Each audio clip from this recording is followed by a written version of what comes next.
Hello, and welcome to the Wild Wild West podcast. My name is RichEH. That blank screen down below is Nav Man. Oh, there he is. He's back. Okay. That screen down below is Nav. He is representing his Las Vegas Raiders. And over that away, I never know which way the full finger thing's going to allow it to work, is DZ representing his Los Angeles Chargers. We got a great show for you. We've had some discussions backstage. We're going to get right into it and get down to the games at hand.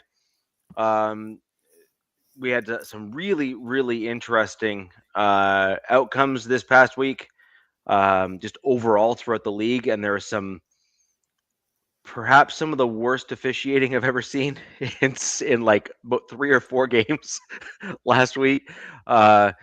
And we'll get into that as well. So Nav, I'm going to throw over to you. One, thanks for filling in for Jack, who is who's coughing up a left or right lung, or maybe both. Hopefully he gets well soon. But either way, he is not well today, and here's hoping that he makes a quick recovery, because Christmas is just around the corner, and I'm pretty sure his family would like for him to not be coughing. So let's talk about your Raiders game. Well, first, Jack, I hope you get to feeling better. I think you just didn't want to be on the show because he's just flat ugly, and is that's just it. So love you no shit, brother. Hey, all the Raider fans in the Raider Nation in the chat, thank you for showing up. I appreciate y'all.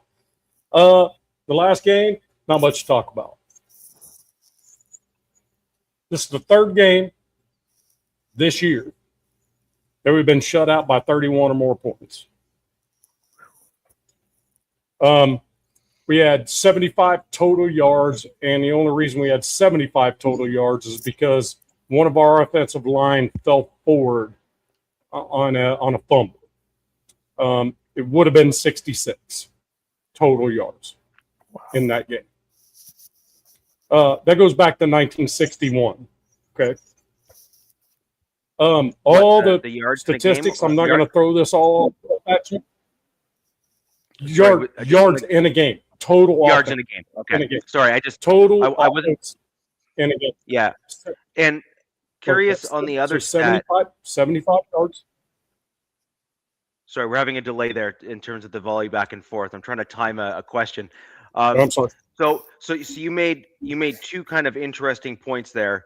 I'll kind of list both just because I think we have a bit of a delay between us, just to make it easier. Okay. So one of them, your total offensive yards there, you said it's like the lowest since like 1960 something or what have you.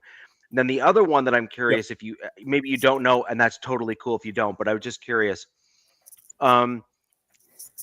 The 3 games of 30 points or more, like as a point differential in a season, is that a record of some sort that you know of? Because that seems remarkable to me. It's since the Super Bowl era and the NFL merger is the worst. Dude, when you said that, Nav, all I thought about is Al Davis just rolling another time in his grave. He's just spinning in his grave right now. I mean, it gets worse. It gets worse. The defense. Unfortunately, they're just on the field so damn much. Doesn't matter who's back there. It's the most 3 and outs in Raiders football history in a season already, and the season's not over. Okay, and when it says 3 and outs, it means drive stoppers. Whether it be a punt or lose it on a interception or a turnover of some type. So it's crazy. I mean, every stat you go by, it's like, okay, they're breaking records on how bad they suck. So the game last week, the Eagles let up on us. It should have been a 63-0 ball game. I mean, there were 2 people that were actually playing football in that game. Two. Adam Butler and Max Crosby were playing football in that game. That comment made me crack up. Who, Taino? Yeah, oh my God. He's a gold medal gymnast, jumping up and like. Taino's my boy, man. I asked him to come there. He's like, "Hey, you doing the show?" Yeah, 9:30 Eastern, and he goes, "That's a little late for me." I said, "Hey, I'm doing MHRT tonight. I'm like the backup quarterback, so you should check that out." So I sent him the link. Fitting. Yeah. Oh, good one. That was a good one, Taino. Yeah.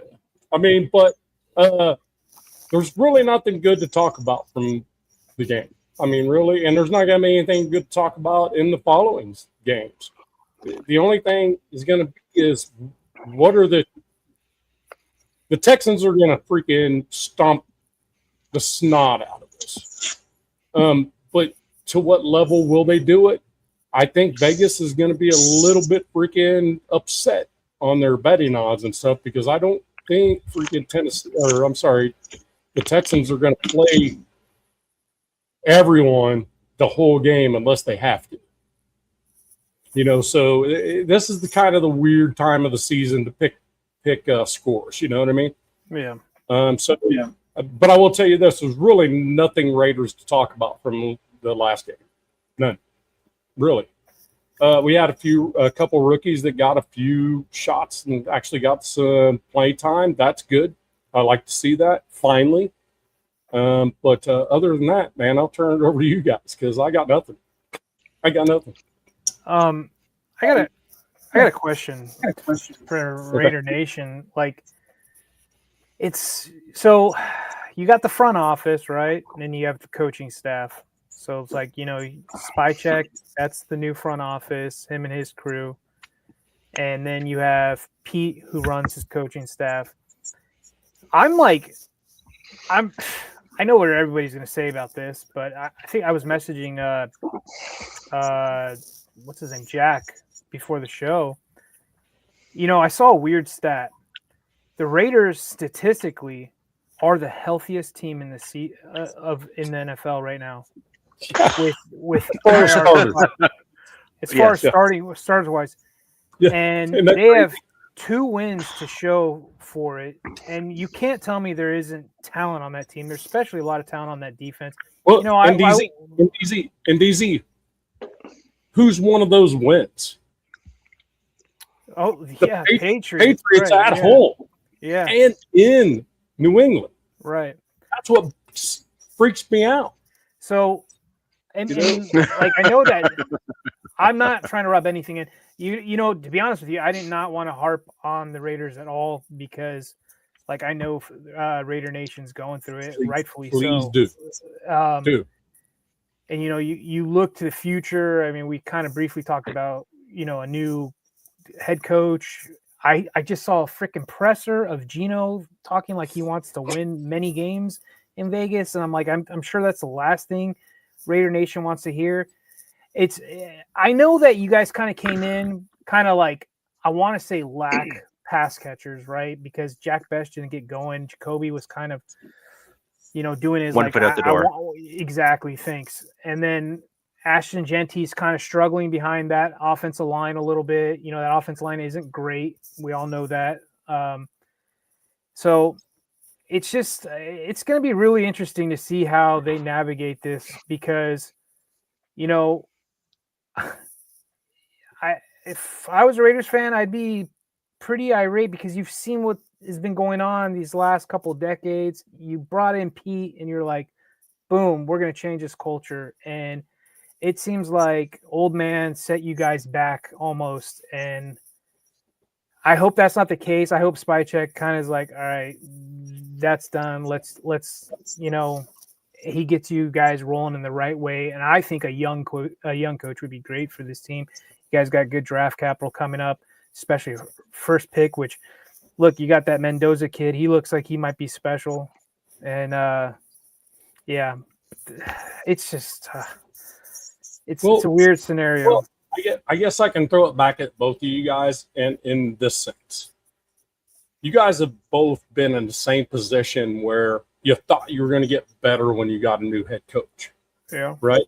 And then you got worse. Yeah. And then it puts you in a, what in the world is going on? And to be perfectly honest with you, with 2 wins, I'm surprised we have 2. To be perfectly honest with you, I mean, with the roster we had and bringing in a Super Bowl winning head coach, the problem is he brought in all these folks that were, afterthoughts and all this other stuff with him, and it's just not working. Right. So and the one thing that I would have a hard time with Mark Davis would be is if you just fire Pete.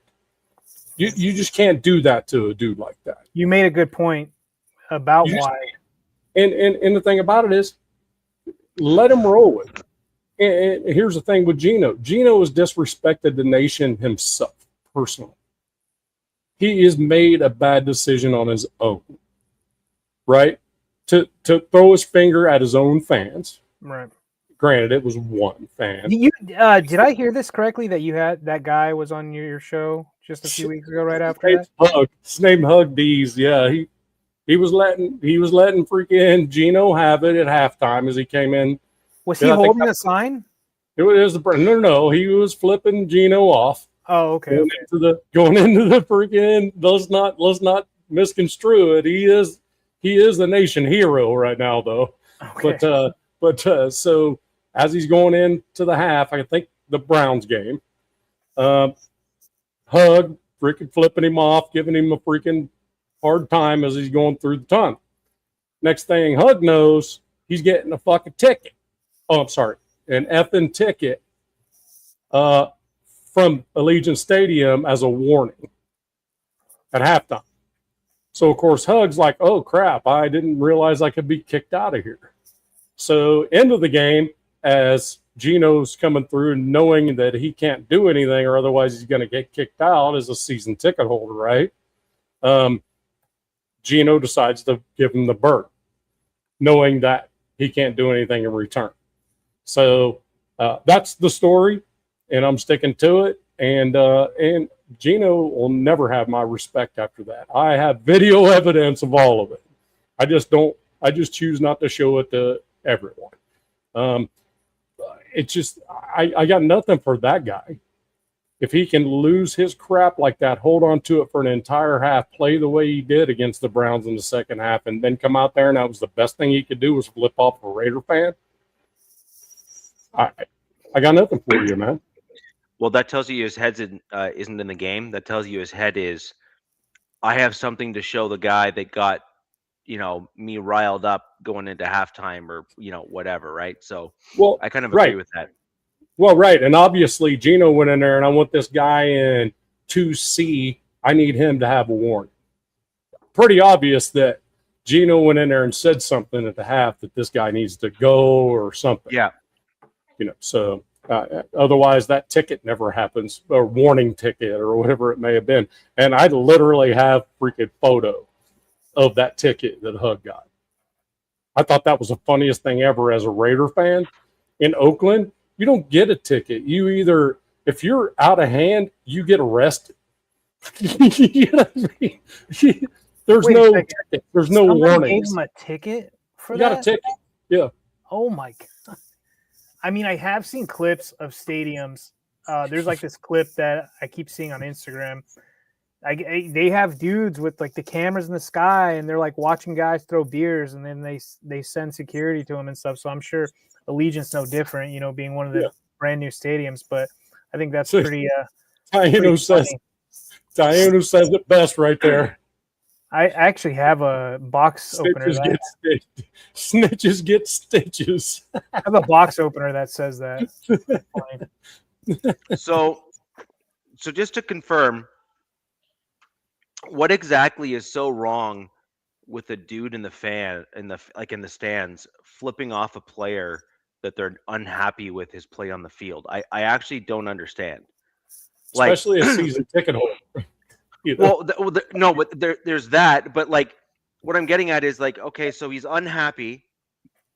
he's using, like, even if he was both flipping the bird and cursing at him, as long as he didn't, threaten him, for example, Right. He did right? not. Which I would argue is crossing a line, right? So, Right. fair game on that one. But like everything else is basically free speech, which is a protected right in, south. Up north, we don't have that because, well, my government's, anyways, they are what they are. And be careful, Richie. Oh, dude, I welcome getting that door kicked in at some point. They'll know something for sure. But anyways, life crisis coming up soon. Kick it open, buddy. Let's do this. Let's do it. Let's dance, dude. Dude, like, there's so much wrong here. It's not even funny. I'm north of the border, everyone. By the way, I am Canadian. There's that A on the end isn't just like, for fun. It's owning the fact that I'm a proud Canadian for what my country used to be. So anywho, it's all protected speech at that point. And so, like, I really don't understand where the line either what was crossed or what he would have actually been warned for. I mean, I don't get it. If Hug would have said something in the realm of bodily harm to Gino, I'm going to do this to you after the game or whatever. Now, he's not getting a warning ticket for that. He's getting removed from the stadium. Sure, and I can understand that, right? Like, that would happen in Oakland, and that would happen in Oakland too. No, I track that. I believe it. Like, I totally track that, right? Like that is a verbal threat to a player, right? But a fan, and actually several fans that were with him, they didn't even know each other, but he was just the guy going, dude, you need to get out of here, man. You're not any good, and he looked, and Gino looked up at him, and that was opportunity to throw him the one. And then next thing he knows, he's getting a warning ticket. Next time he does it, he's out of the stadium. And then the dude comes through the freaking tunnel at the end of the game and flips him off, knowing that Hug can't do anything in return. He's not a season ticket holder, is he? Yes. Yeah, he is. He is. Yeah. And so now just one more piece on this where I'm like beside myself. Did your buddy go? Oh, I would have lost if I was your buddy on that one. I would have gone back to the same dude that gave me the ticket, and I would have demanded to speak to the actual head of his department and demanded that the tape of Gino flipping me the bird after you had the gall to give me a warning is now on a live national broadcast.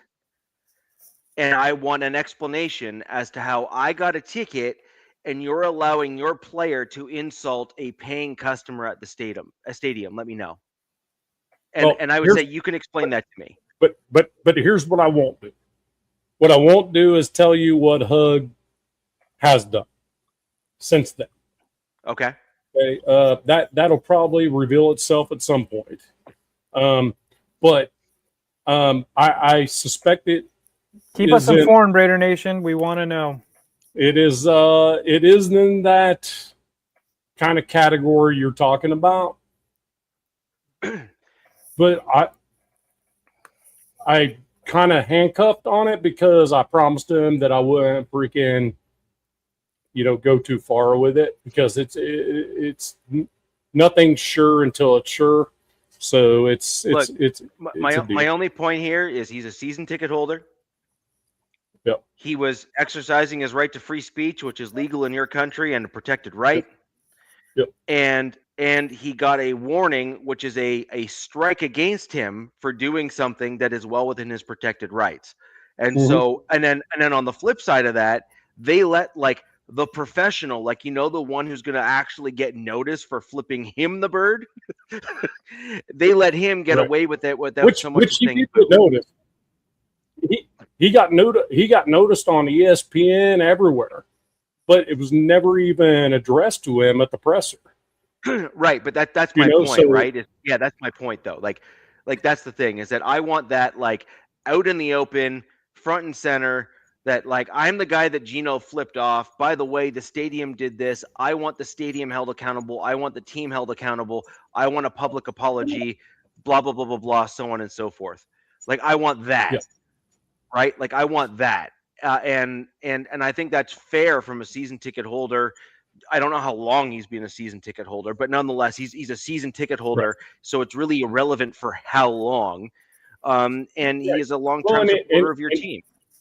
When you look at it, we have a couple of the freaking like OG freaking Oakland Raiders season ticket holders.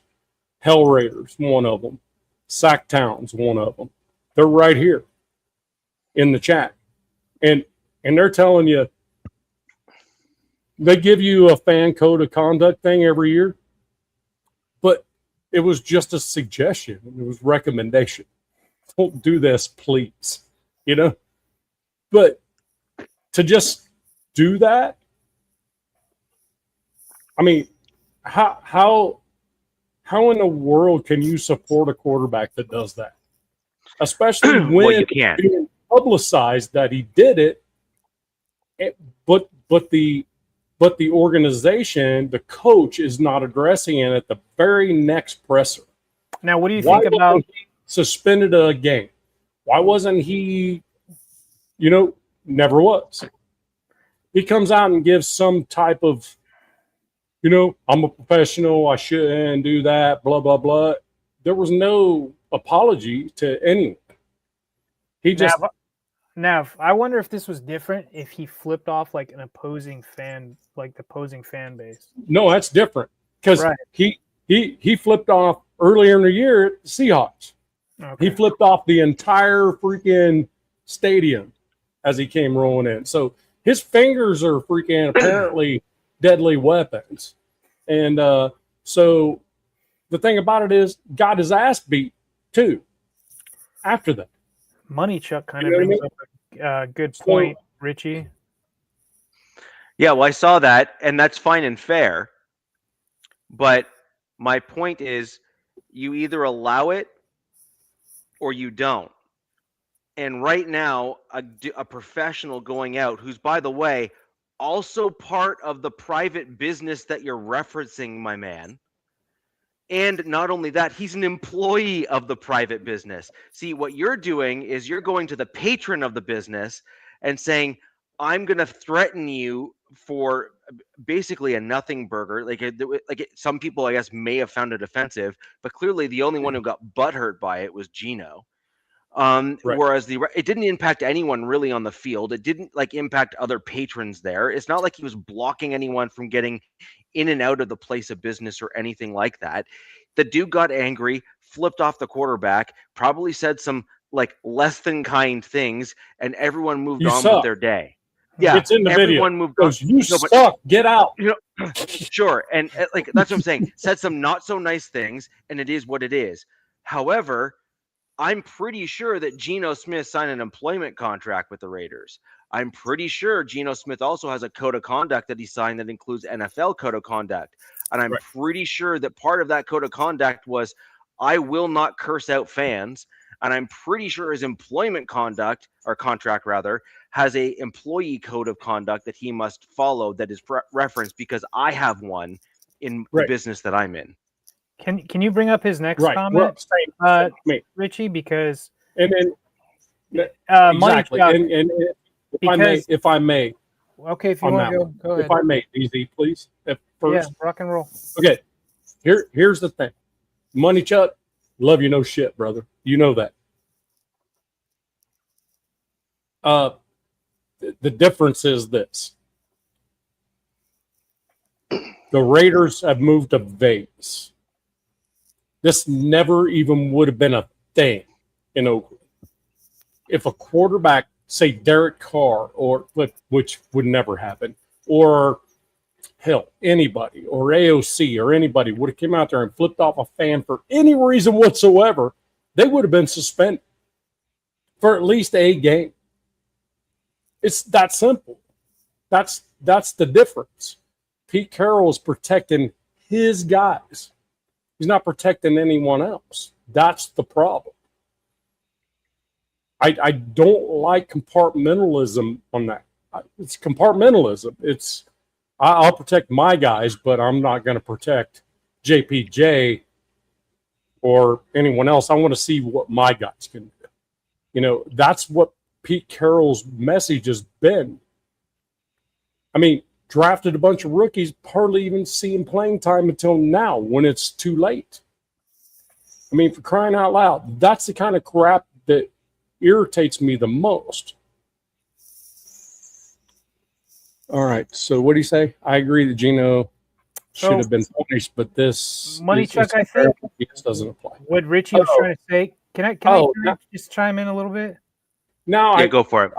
I kind of understand what Money Chuck was trying to say there. So, Money Chuck, I get what you're saying about a private business. You know, the NFL.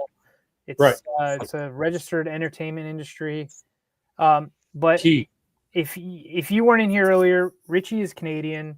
We're American. I don't know where you're from, but you know, if you haven't really paid attention, our First Amendment rights as American citizens is kind of been under attack for a while.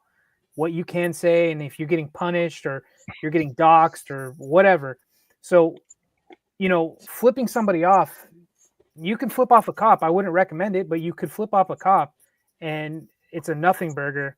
Okay. So, so it's important to express your First Amendment rights as an American, but getting punished for a hand gesture it's pretty ridiculous. And I get what you're saying about it being in a private area, but it wasn't televised or whatnot. So it's a pretty bad look, I think, on Allegiant staff, in my opinion.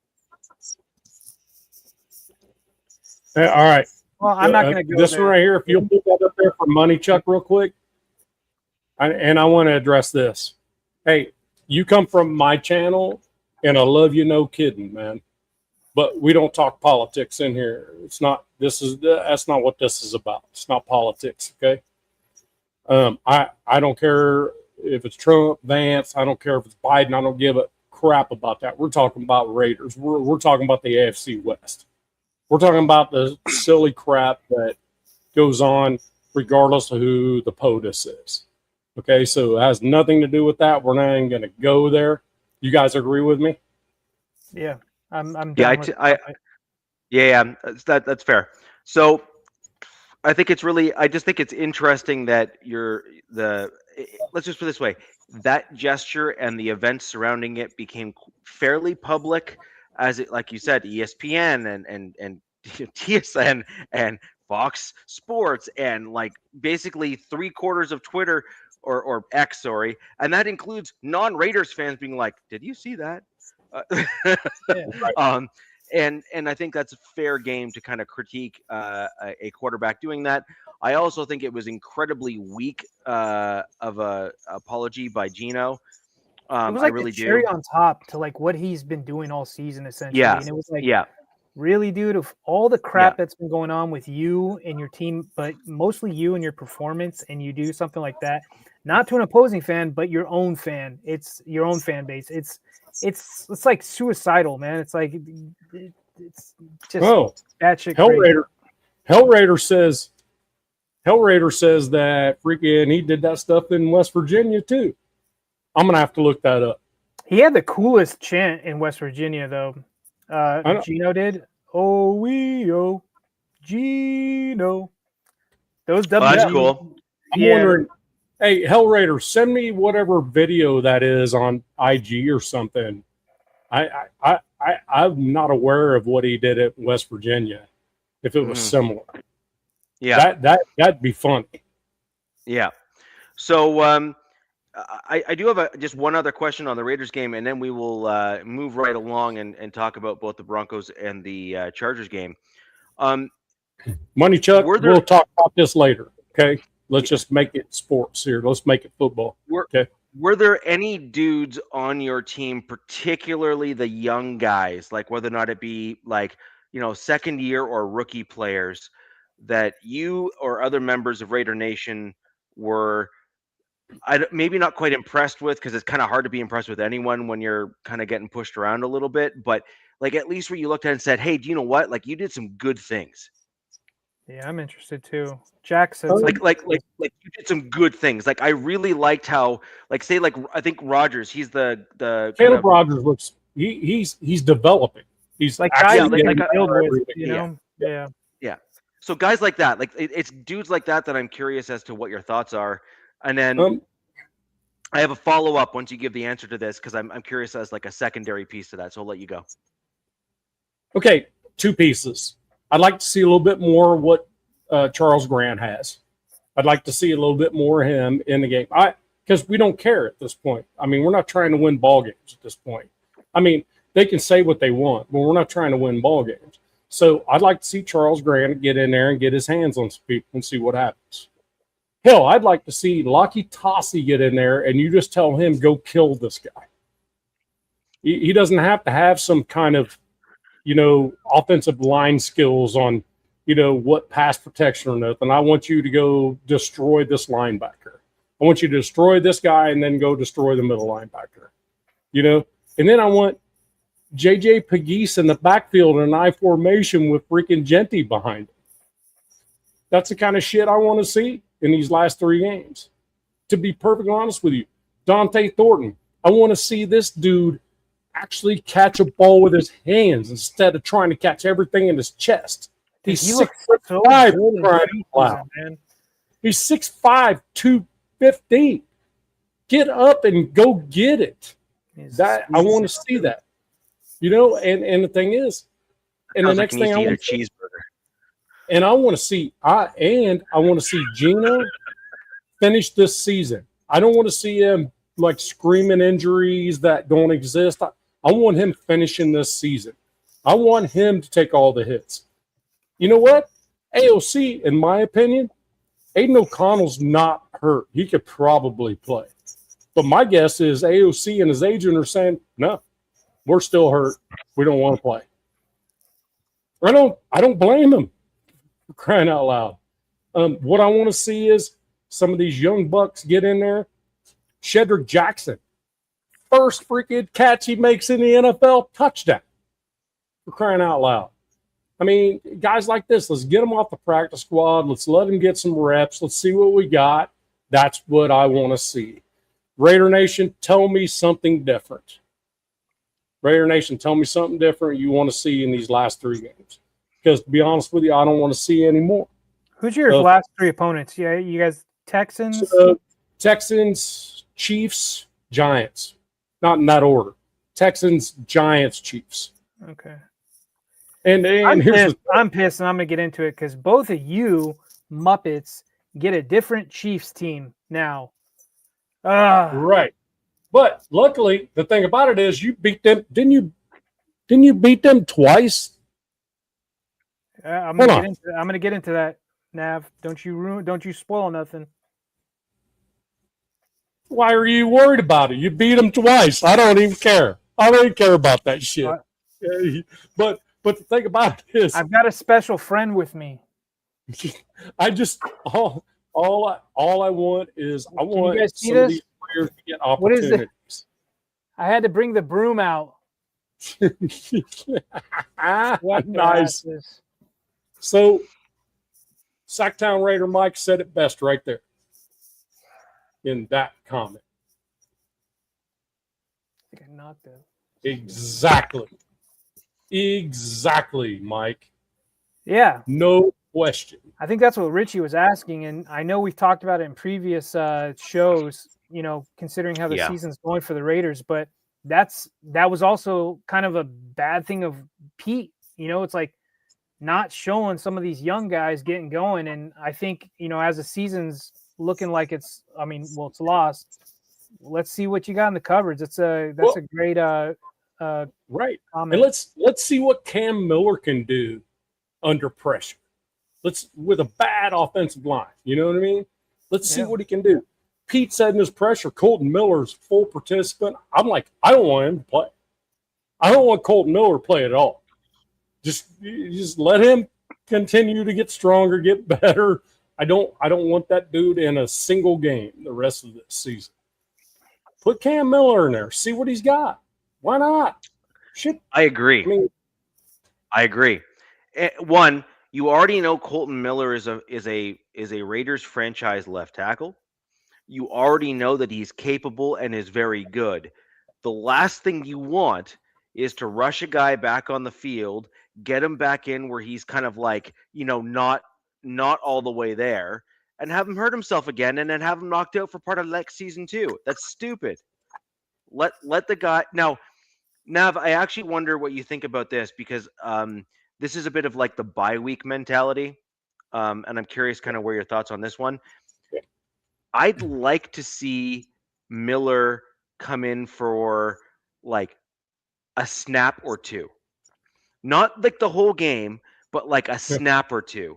Because there's nothing quite like putting your body through like a proper football game in order to kind of like gauge where you're at sort of thing.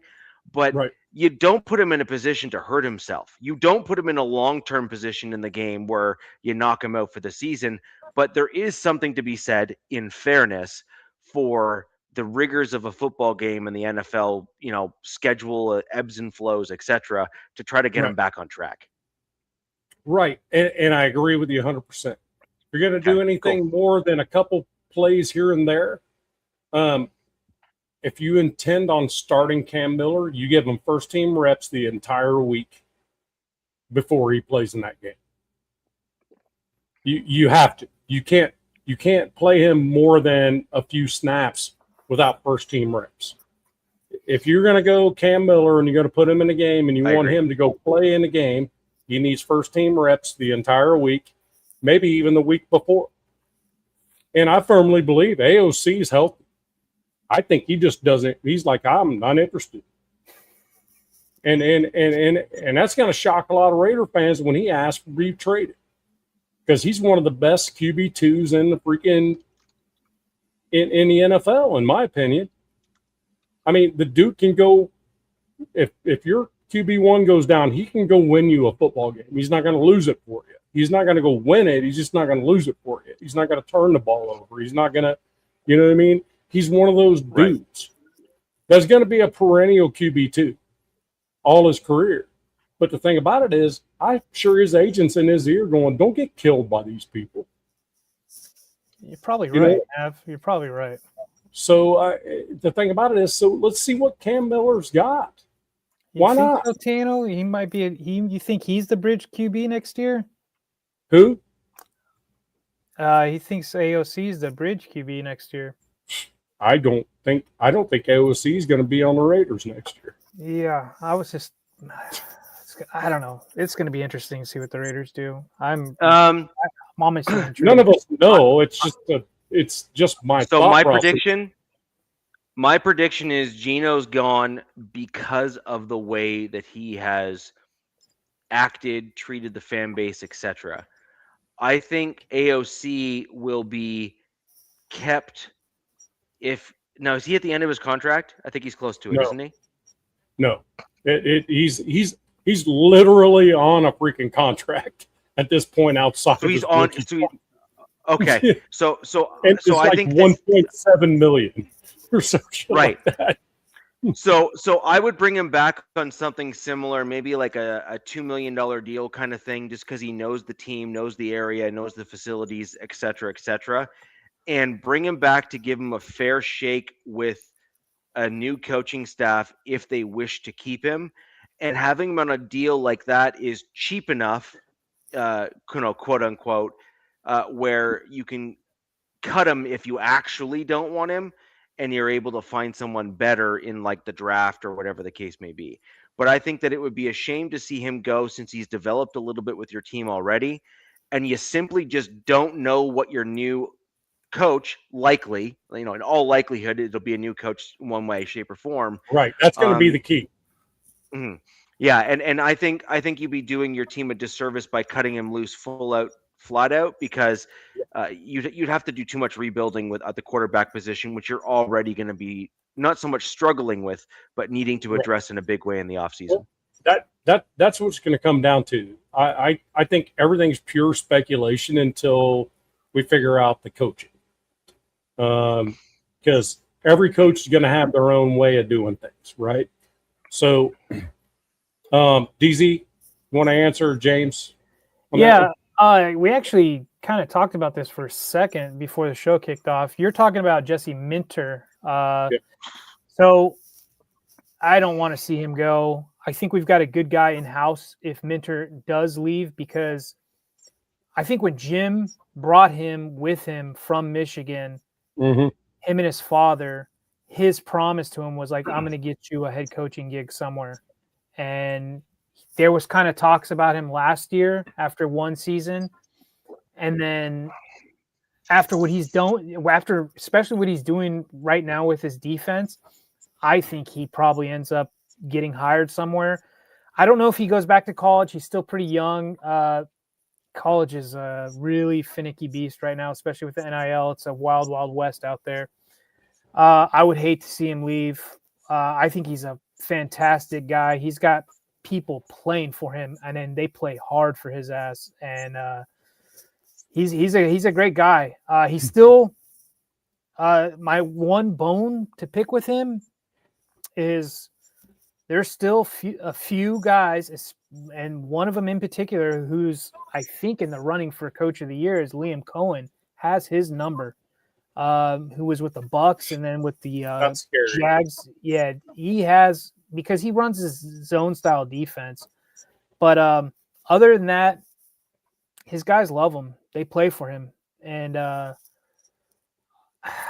I'm gonna be depressed as hell if he gets picked up, but at the same time, you gotta gotta go see your guys flourish somewhere else. And So I guess the bottom line with the Raiders thing, because I'm kind of done with the Raiders part of it, is that in the AFC West, this is the worst decline, the worst season that an AFC West team has created in 1 year so far. Damn. That is, I looked them all. I looked up every stat I could think of. And that was not our projections going into this No, season. it was not. No, I think when we first did all that, we thought the Broncos were going to win the West. I'm pretty sure we were right about that so far, right? I'm pretty sure all of us kind of thought it was going to be Chargers Broncos, no matter what, right? It's just the Raiders knew.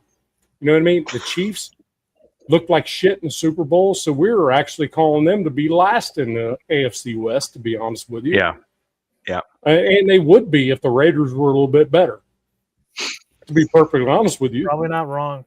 I mean, I'm never going to wish an injury on anyone. And Patrick Mahomes, that sucks that it happened that way for him. And I'll be the first one to say, as much as I hate the Chiefs, that just sucks, and I'd never wish that on him, ever. I agree, and that's a good transition to get into this the Chargers Chiefs game. So an ACL tear on a quarterback, regardless of what grade they call it or whatever, is what else is hurt. He was his LCL and ACL. Yes. And he had to have that surgery. People are like, whoa, he had surgery. Like, I think they got to. Yeah, and it was one of the top. It was one of the top guys. There's two top guys, and they're both in the Dallas area. And you got to do it immediately for a skill player like that. For Chiefs fans, the pro about this all is he's already started rehab, essentially. You know what I mean? He's already had surgery, and he has no other job.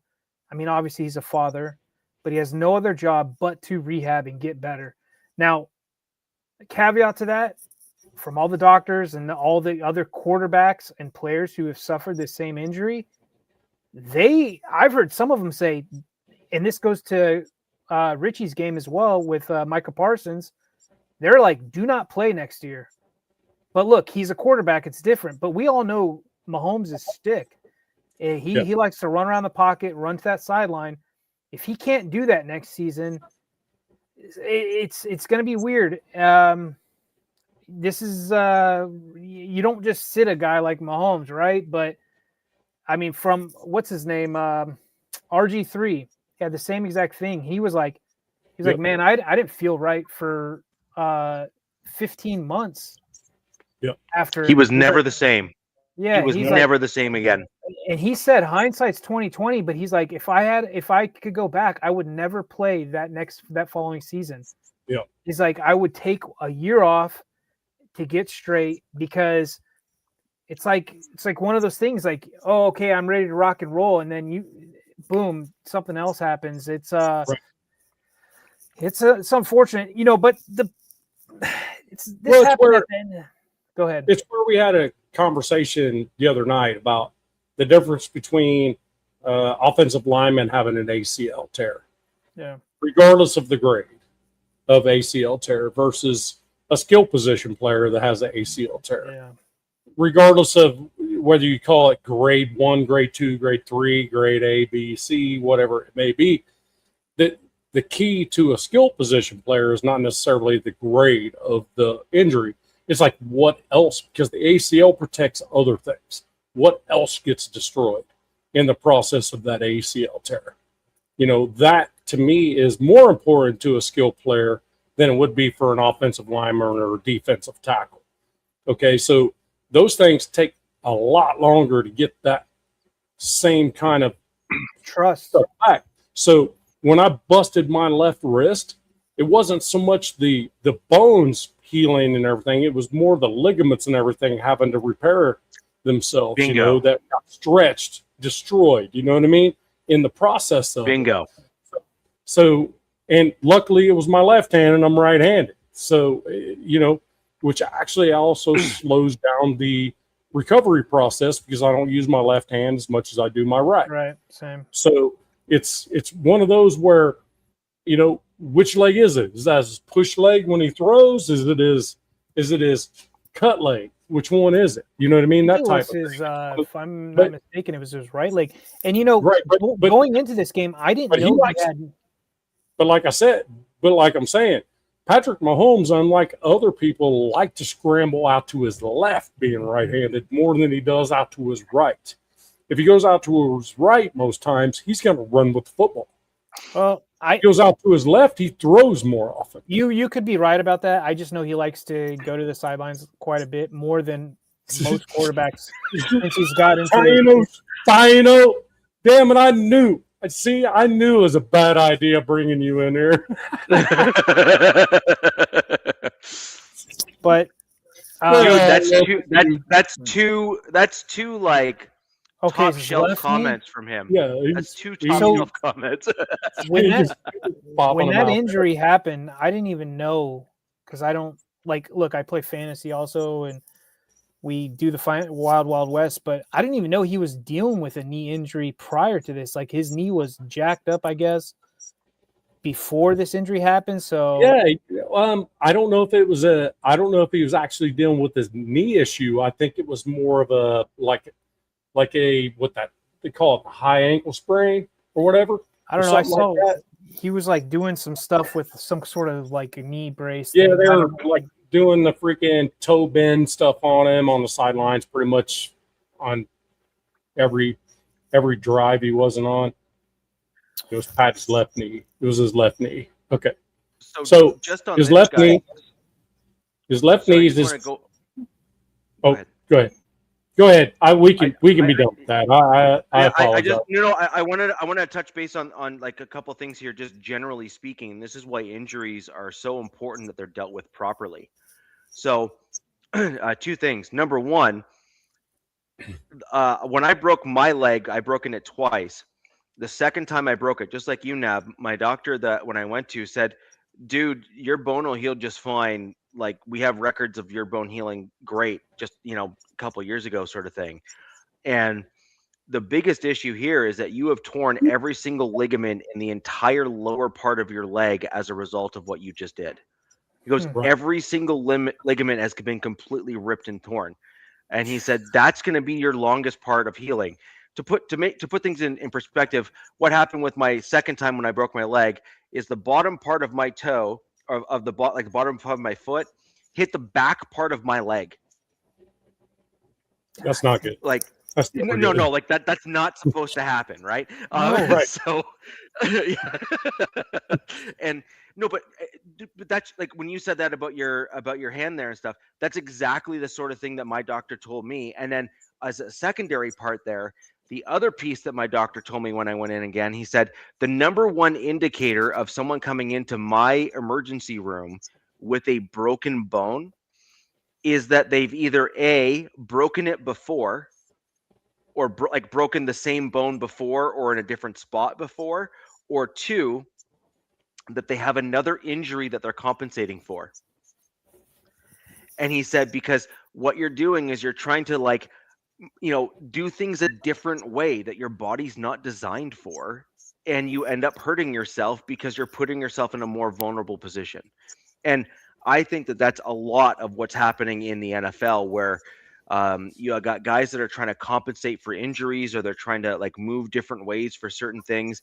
And I think that if you were to assess players and truly have them sit down and be honest, that a lot of dudes that end up with certain injuries or certain things or whatever, you'll find out that, yeah, I hurt my right knee, but my left knee was actually the one that was hurting, because the game before I got a stinger or something like that, and I wasn't able to run the same way, and I was overcompensating, and I ended up absolutely blowing out my right one.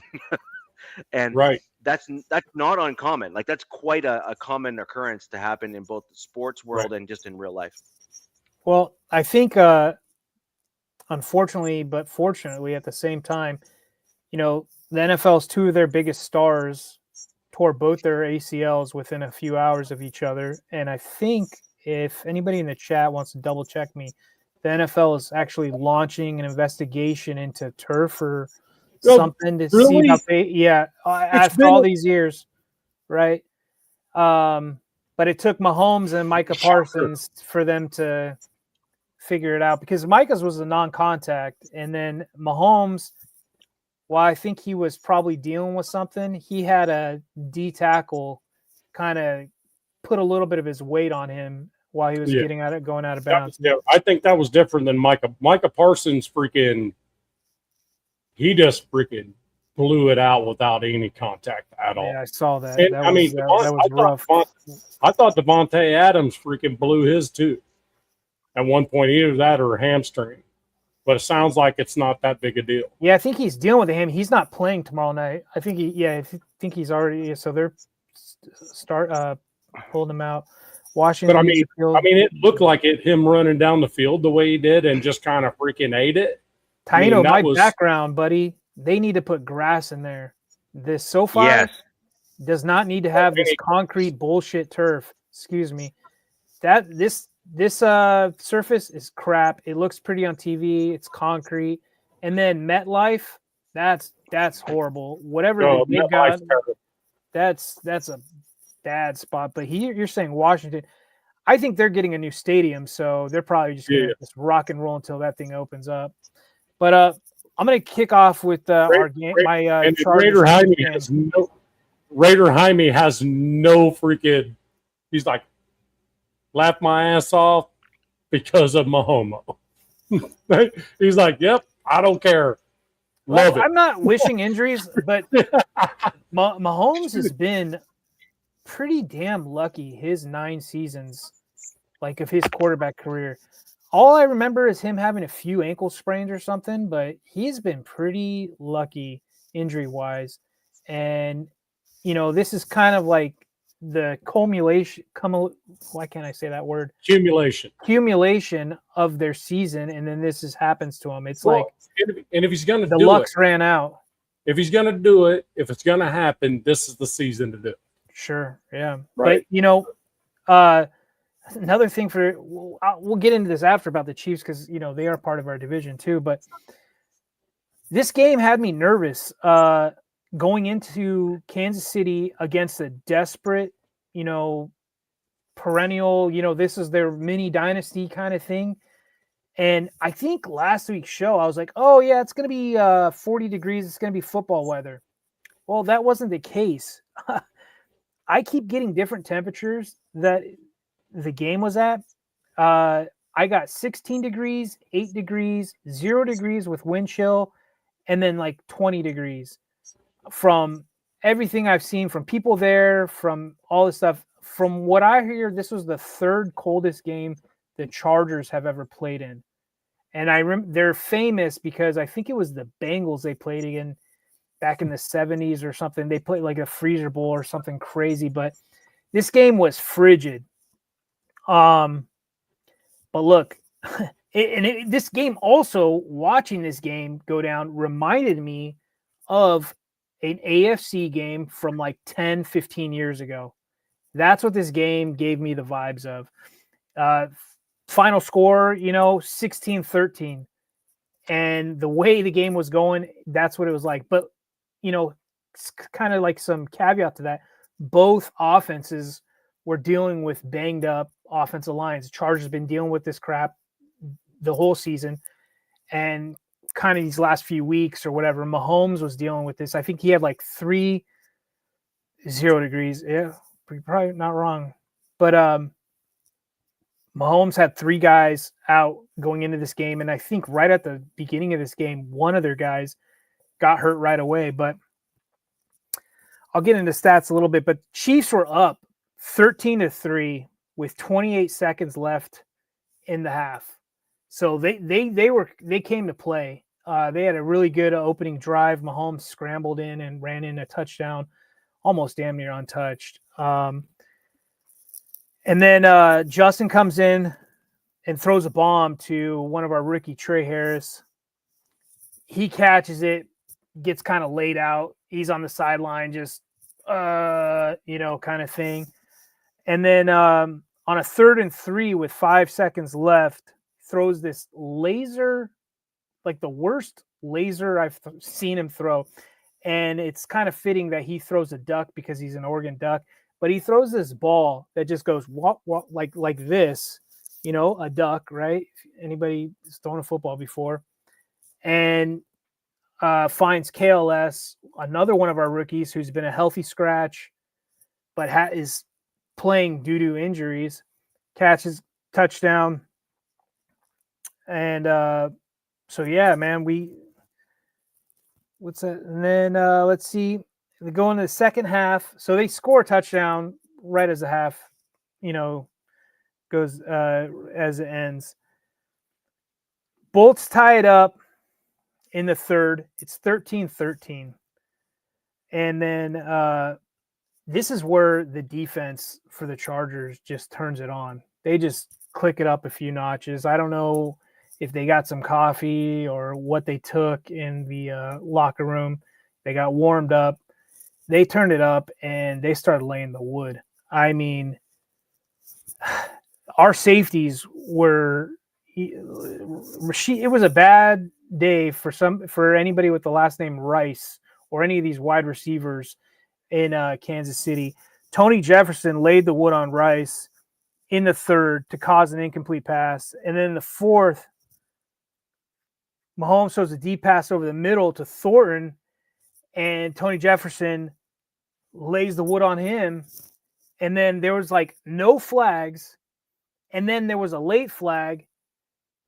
And they called like unnecessary roughness or helmet to helmet or whatever. Thornton like dips down and Tony Jefferson's helmet hits his helmet. And then that was the end of it. But then there's skirmishes break out and the whole 9, and people are pushing and fighting. And I think the Chiefs were just getting upset that they were getting their asses kicked off, from the Chargers defense. And I'm not being cocky. That's just how it was going. And then New York calls in the game. I don't know, Ardell. I'll get into that later. New York calls in and ejects him from the game. So it was pretty crappy that the refs on the field didn't eject him, but New York was like, nah, let's get this guy out of the game for an unavoidable. I publicly called that out, by the way. I thought that was a BS call in the first place. I thought that was a completely fair and above board hit from what I could tell. The guy on his way in lifted his head up, like physically lifted his head up to try to not go helmet into the player there. And he led with his chest with a slight lean in of his shoulder, which is exactly what you're supposed to do as like a proper tackle in that situation. And at some point, football needs to be treated as a contact sport, and it needs to be remembered as such, and things cannot be perfect. And I just don't have. I literally had zero problems with that hit. And yes, the guy got hit in the head. Yes, it ended up happening. It's unfortunate. That's too bad. But I'm sorry. Crap happens. It's a contact sport. And frankly, if the offensive player was truly that concerned about his own personal safety, he wouldn't have dipped his head down as he was coming towards the other player. That you make a great point about that of him bringing his head down. Yeah. So my answer to all of that is the defensive dude did all of the right things, adjusting his head up, leading, kind of going like this. And at some point, credit needs to be given to the dude that's doing all of the things based on the absolute ridiculous rules that are there.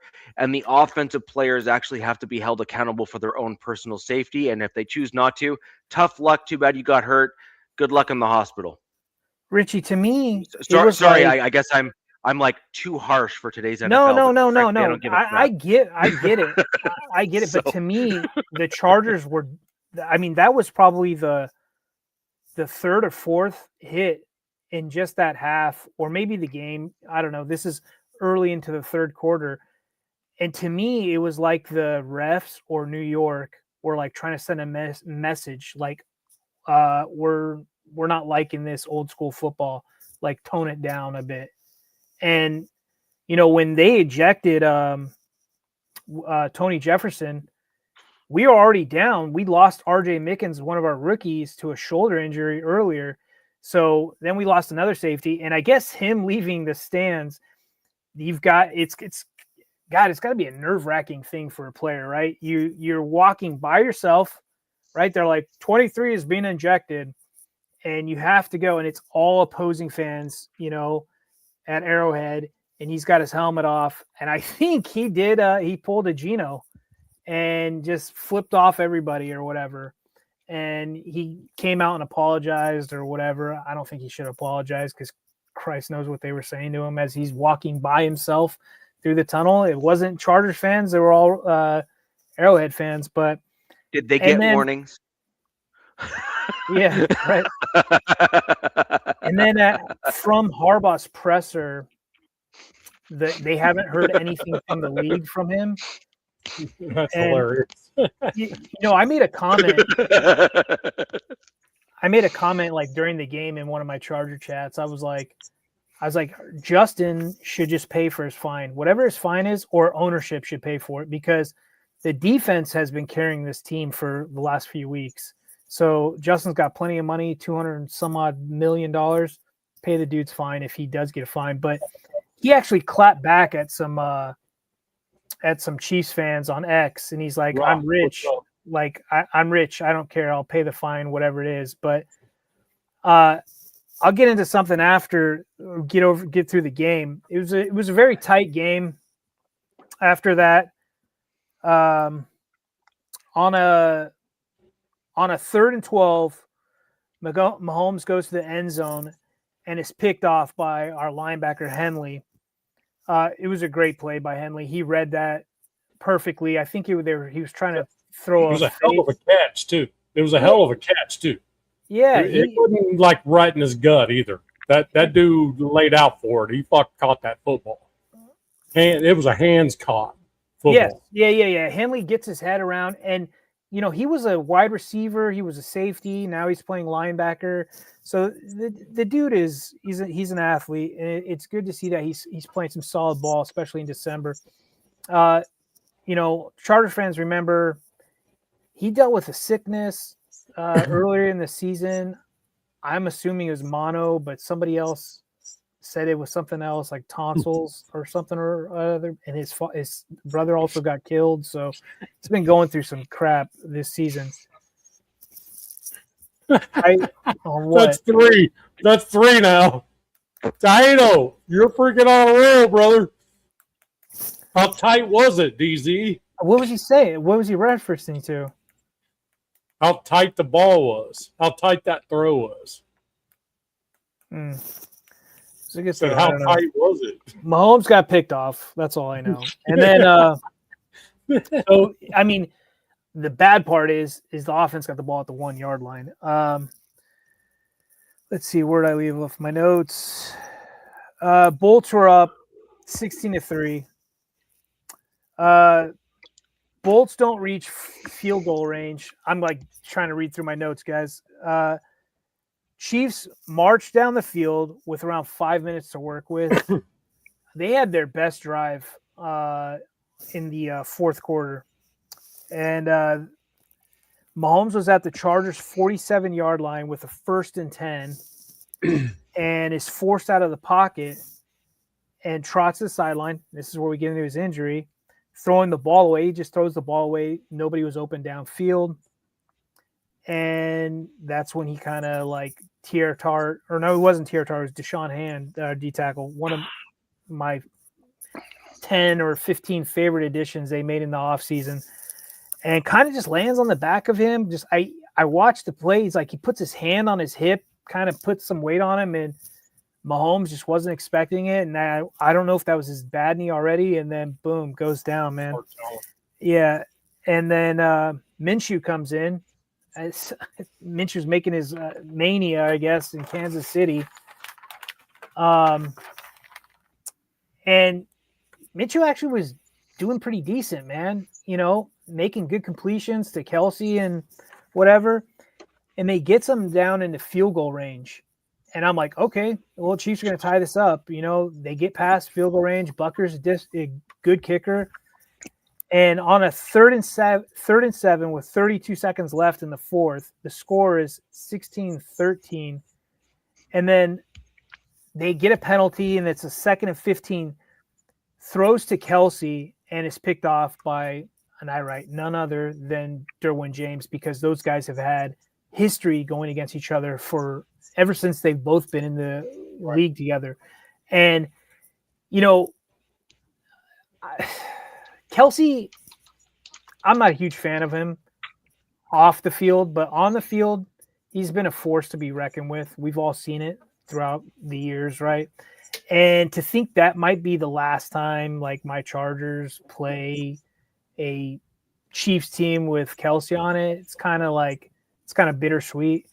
And but Kelsey also was kind of being petty and doing, when Tony Jefferson got ejected, there's film of him waving like goodbye, like see you later, like, because he got ejected, being a little B, I guess. And so I'm like, sooner he's out of the league, the better. Yeah. So like I said, I'm like, his stats, he's going to go down as being one of the best tight ends, but I won't miss him. Hey, DZ, there's one dude that's in my chat all the time. His name's James Furpo, and I got to give him the respect he deserves. Sure, rock and roll. Raiders!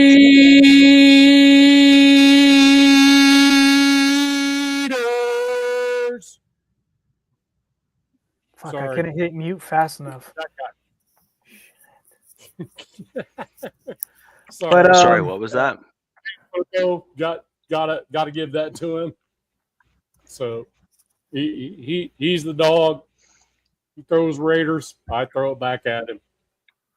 So interesting stat in this game. Mahomes has never lost 3 games in a row. He just lost 3 games in a row. I don't remember the last time we've swept the Chiefs. It's a great feeling. They're in shambles, in my opinion. You know, they've got Andy Reid there. They've got Clark Hunt, their owner. They've got Spags there for now. But they are an older team. They need to get their O-line fixed. They need a running game. I thought they kind of swung and missed at the trade deadline. I thought if they would have gotten a solid running back, that could have really helped that team out, but they didn't. I think they're 40 mil over the cap going into next season as well, with like 14 free agents or something like that. So some tough waters for them to navigate, but, you know, seeing as they've been here before, we'll see.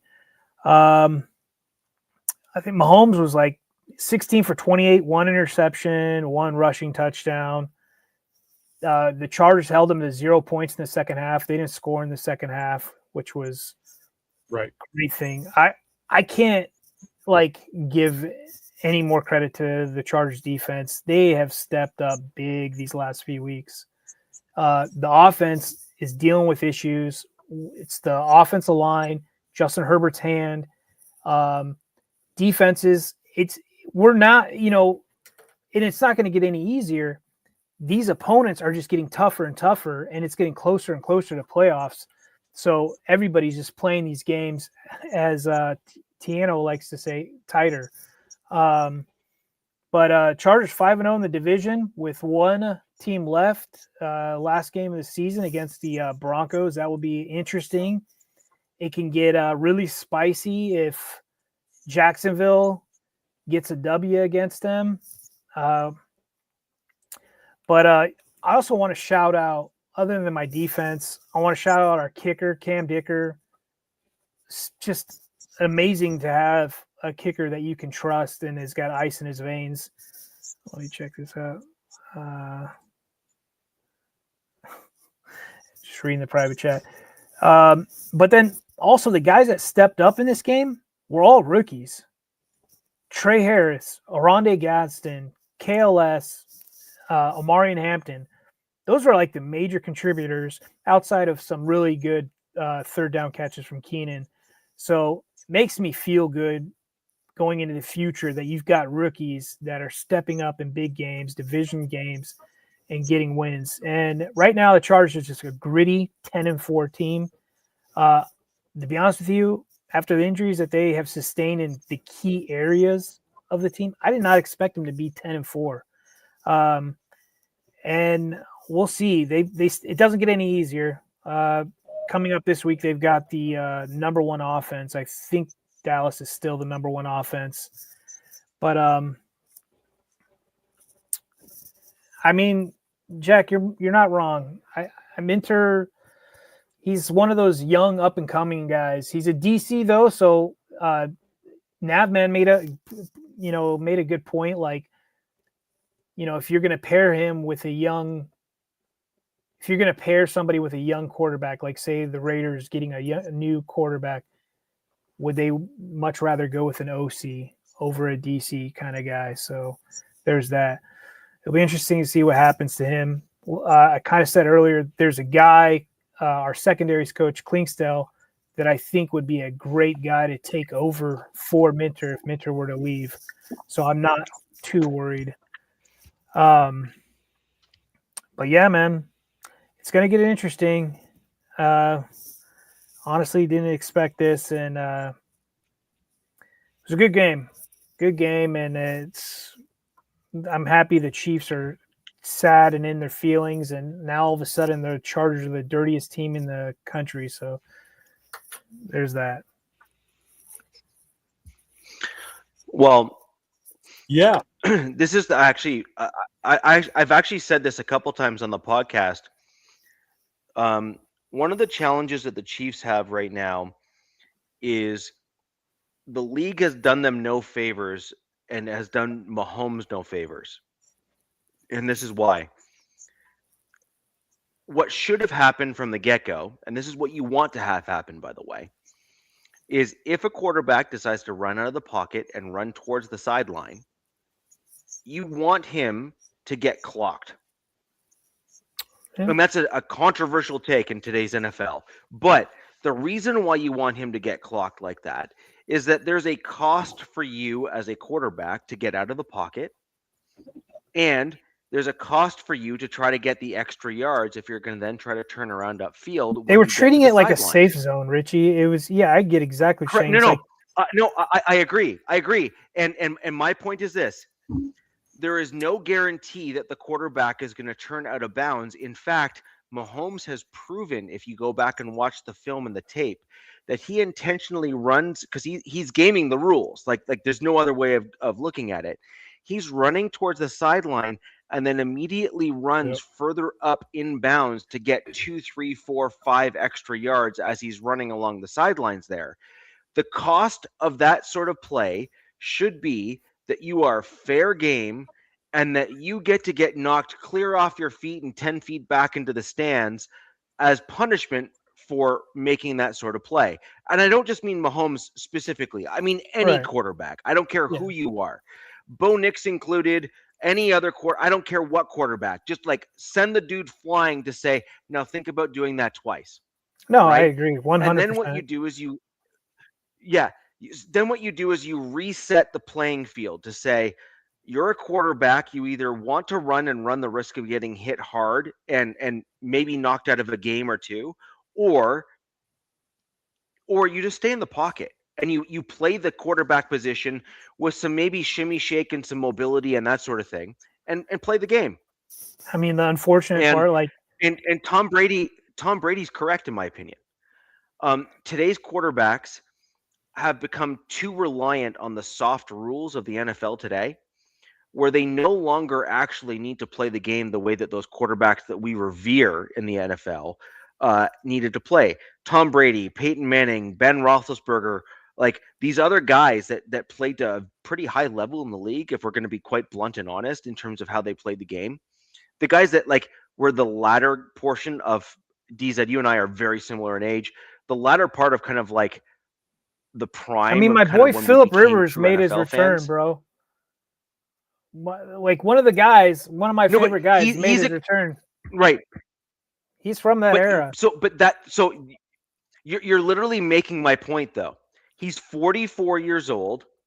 He is far from being a spring chicken. The dude's basically in a walker when it comes to the NFL, right? Like he's going out there with like a cane and a walker trying to get on the field in terms of he's like giving NFL me some hope. I'm like, man, can I strap it up and play some semi-pro ball? Right. No. Right, but the thing here is look at what Phillip Rivers showed is more important than all of the other things. Yeah. What Rivers showed us today or last Sunday was if you can read a defense, automatic, like just look on the field and just process and go. You have a good enough arm to throw down the field, et cetera, which Rivers still has. You can be quite successful.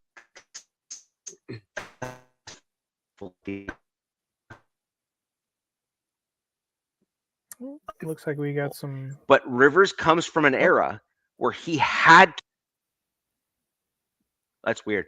Rivers came from an era where you had to read the defense.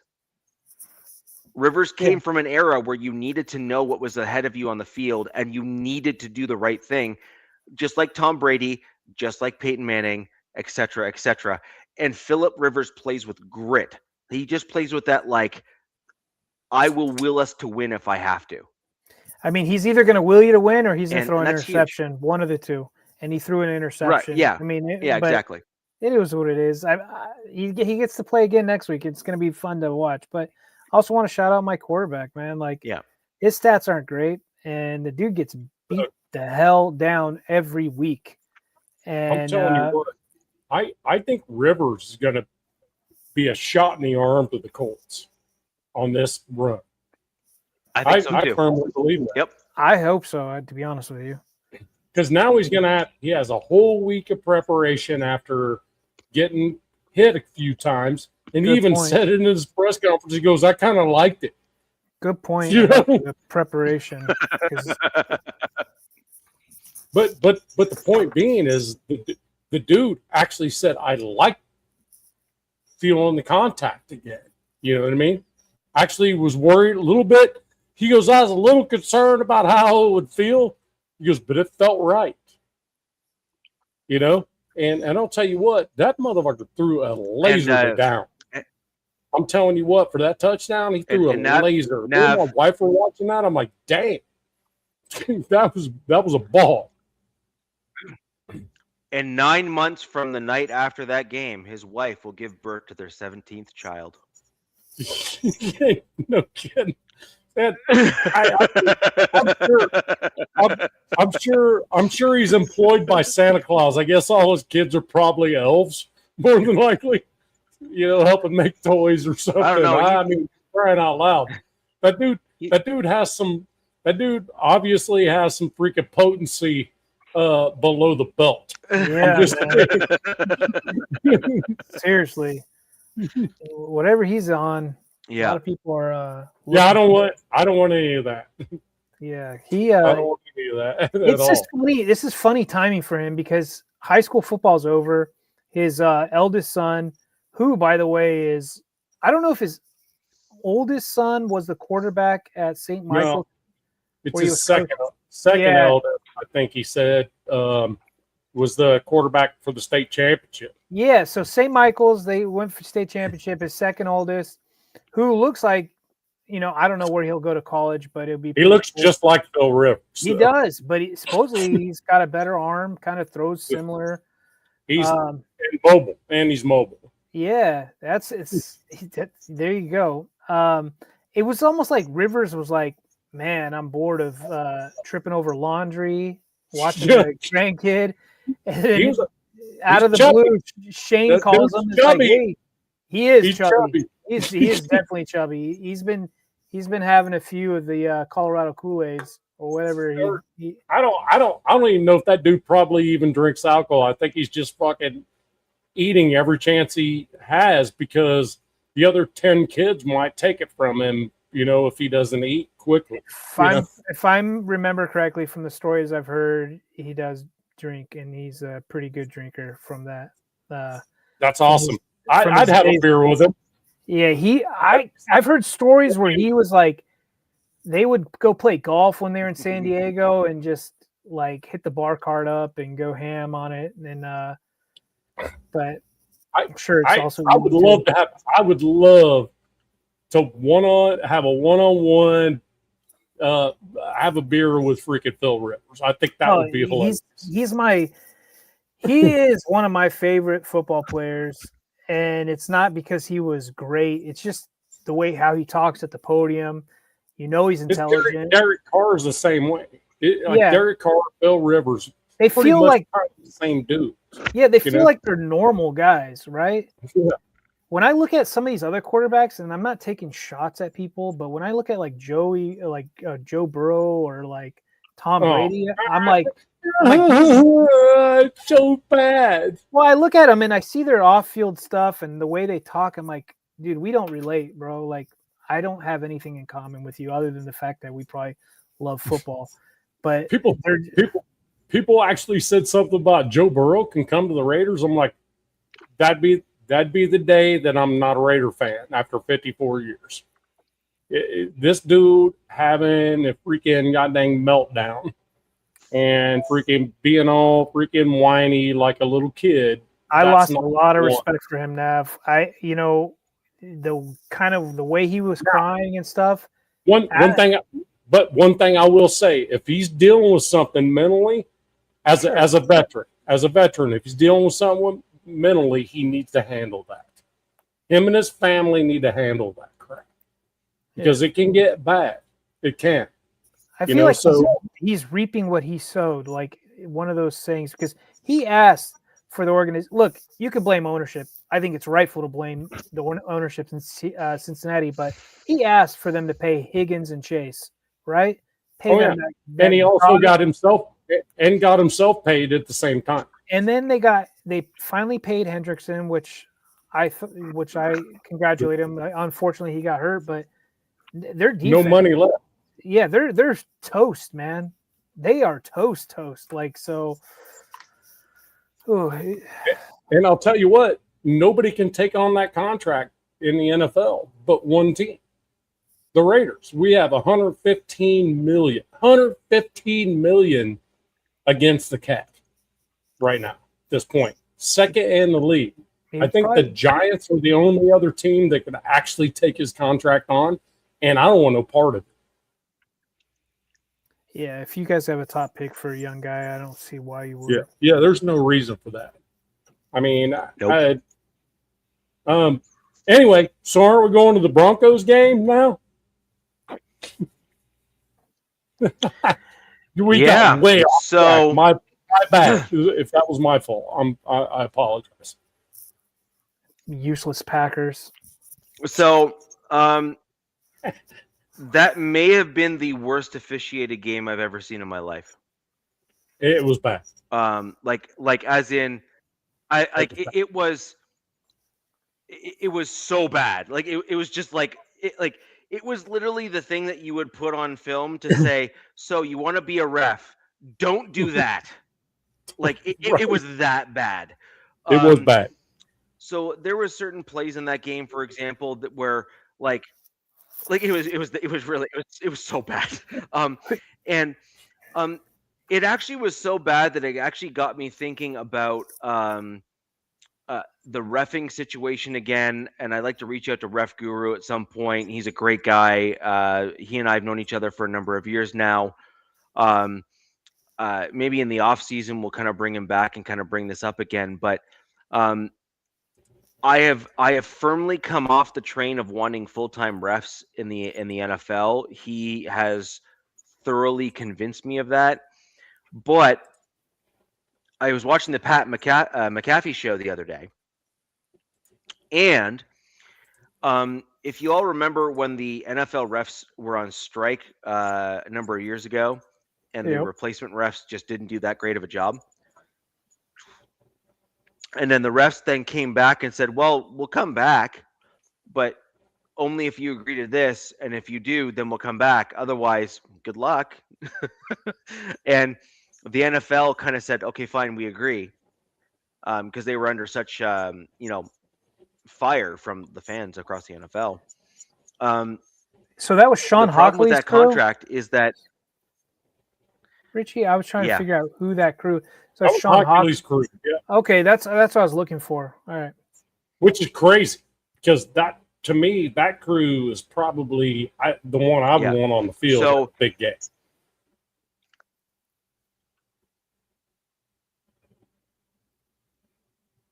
It was bad, but at the end of the day, what we need to start seeing as a result of this contract piece that the NFL is working with now with the league is when they came back after the strike and they agreed to basically whatever the refs put before them.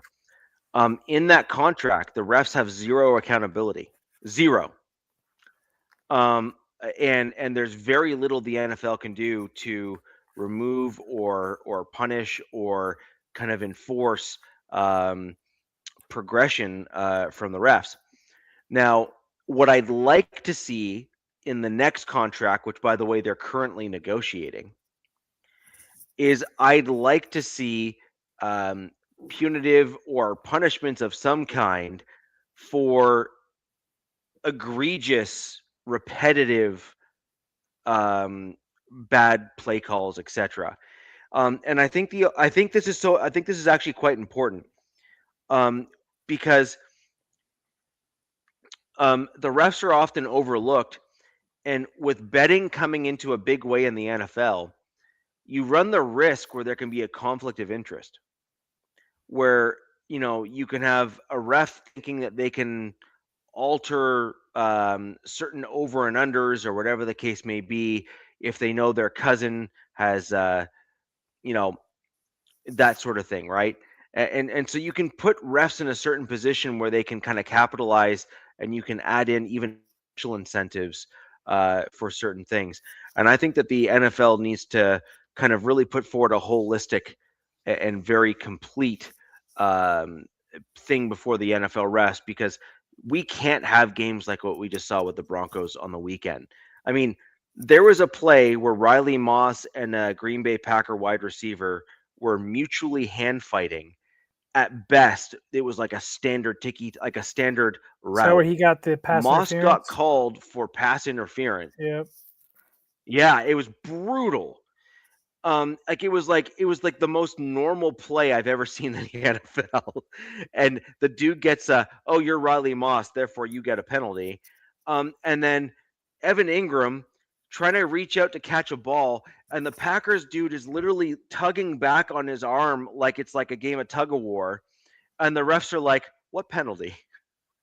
Like it's front and center in the middle of the screen on the broadcast, and it's just like, "Oh, it's going to be that kind of game."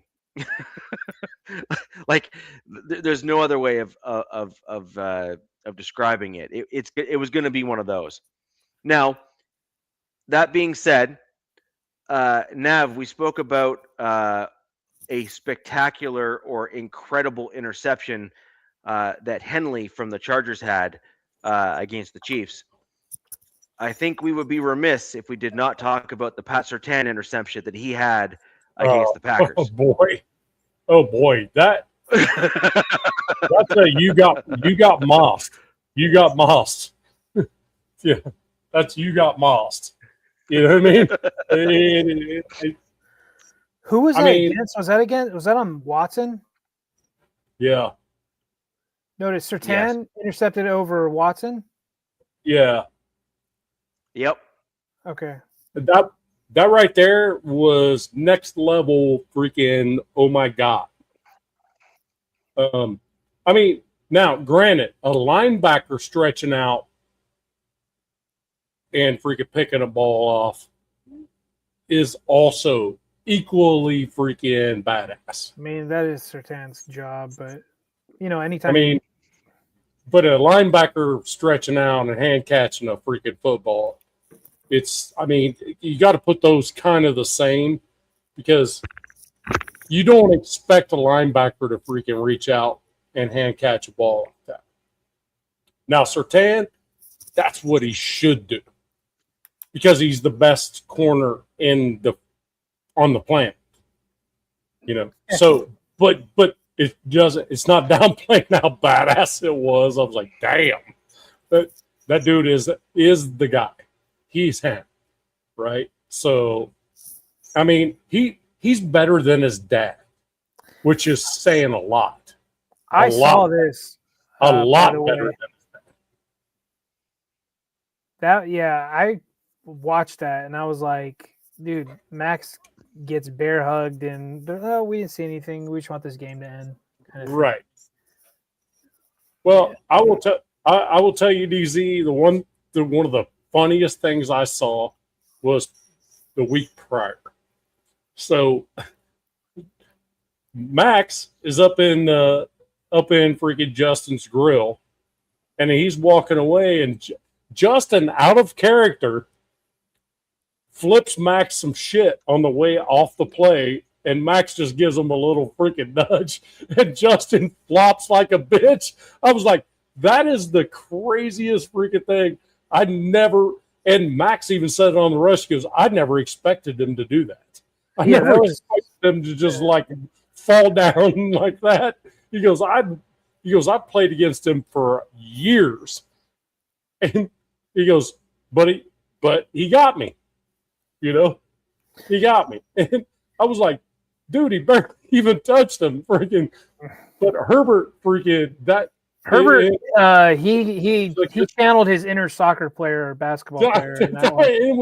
It was great. And Max even said Max did not want him screaming in his fucking ear. He was like, was like, we're not having this, man. Shut up.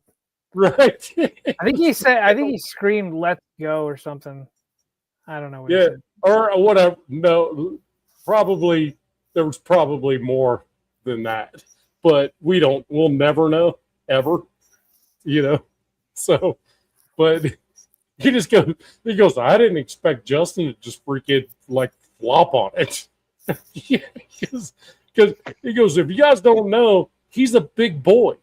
And that little bump I give him is not near enough to take Justin Herbert down. But I found it hilarious. It was. Max was like, yep, I should know better. I shouldn't do it. And I think Max on his show said, I didn't expect Justin Herbert to do what Patrick Mahomes would do if I did the same thing to him. Yeah, I found that funnier than hell. All these fans, Drake May's generational. Give me a break, dude. What does he play? He's like in his second season. You guys are already putting a freaking crown on this guy. He had a few seasons before that. Hey, Drake May got beat by the Raiders week 1. So I have nothing against Drake May at all. I think he's a great guy. I think Vrabel is leading the odds of Coach of the Year, and you want to tell me that Drake's generational? Like, all right, let's pump the brakes. I think he's going to be a great guy, and And you know what? If you are a Patriots fan, shame on you guys because you guys didn't have to wait long to get another damn good quarterback after Brady. I mean, well, and I'll tell you what, Joshua W8083. Not sure what the W8083 is, but I will tell you this: careful, because Josh Allen's freaking on one. He's on a freaking mission. I like Drake May, so don't make me hate him, dude. He's got to be careful. Josh Allen's could make you look stupid, going into these playoffs. I'm just saying, he already freaking has shown that you can get up 21 on him and it doesn't matter. Jacksonville Jesus. Be damn careful. Just saying. Guys playing some good ball. Let's get back into your game, Richie. Sorry about that. So, man. I want to jump back into kind of where the Broncos are at in that game. We saw actually a bit of a tale of two halves a little bit for the Broncos. The Broncos kind of slowed play the game a little bit overall. We did not look particularly good in the first portion of the game. We went, 3 and out or some variation thereof on the offensive side of the ball. Our play calls were too slow to get into the huddle, and we just weren't playing with a pace and kind of tact, etc. So overall, we could have done a lot better in the first portion of that game. However, I will go as far as saying this. Even when the Broncos were not playing particularly well, Bo Nix was. He really was. He was he was on it. So this was like his top. This was like in his top 3 for the season. Yes. Game 1. Yeah, and so what we saw from Bo Nix in this game was things that I was hoping we'd see progress-wise, like in terms of like his like natural progression as a leader on the team, and frankly his progress as a quarterback in the NFL. What you were able to see is the things that I've been saying for quite some time, actually, in our shows here, DZ, and you were a fan before you were a host, and I've said the same thing for most quarterbacks, which is his footwork has finally improved, where he's not like wonky and kind of going all over the place. And furthermore, the one thing that's even more important than that is he is not scrambling prematurely. He's actually meandering in the pocket, stepping up to make the throw.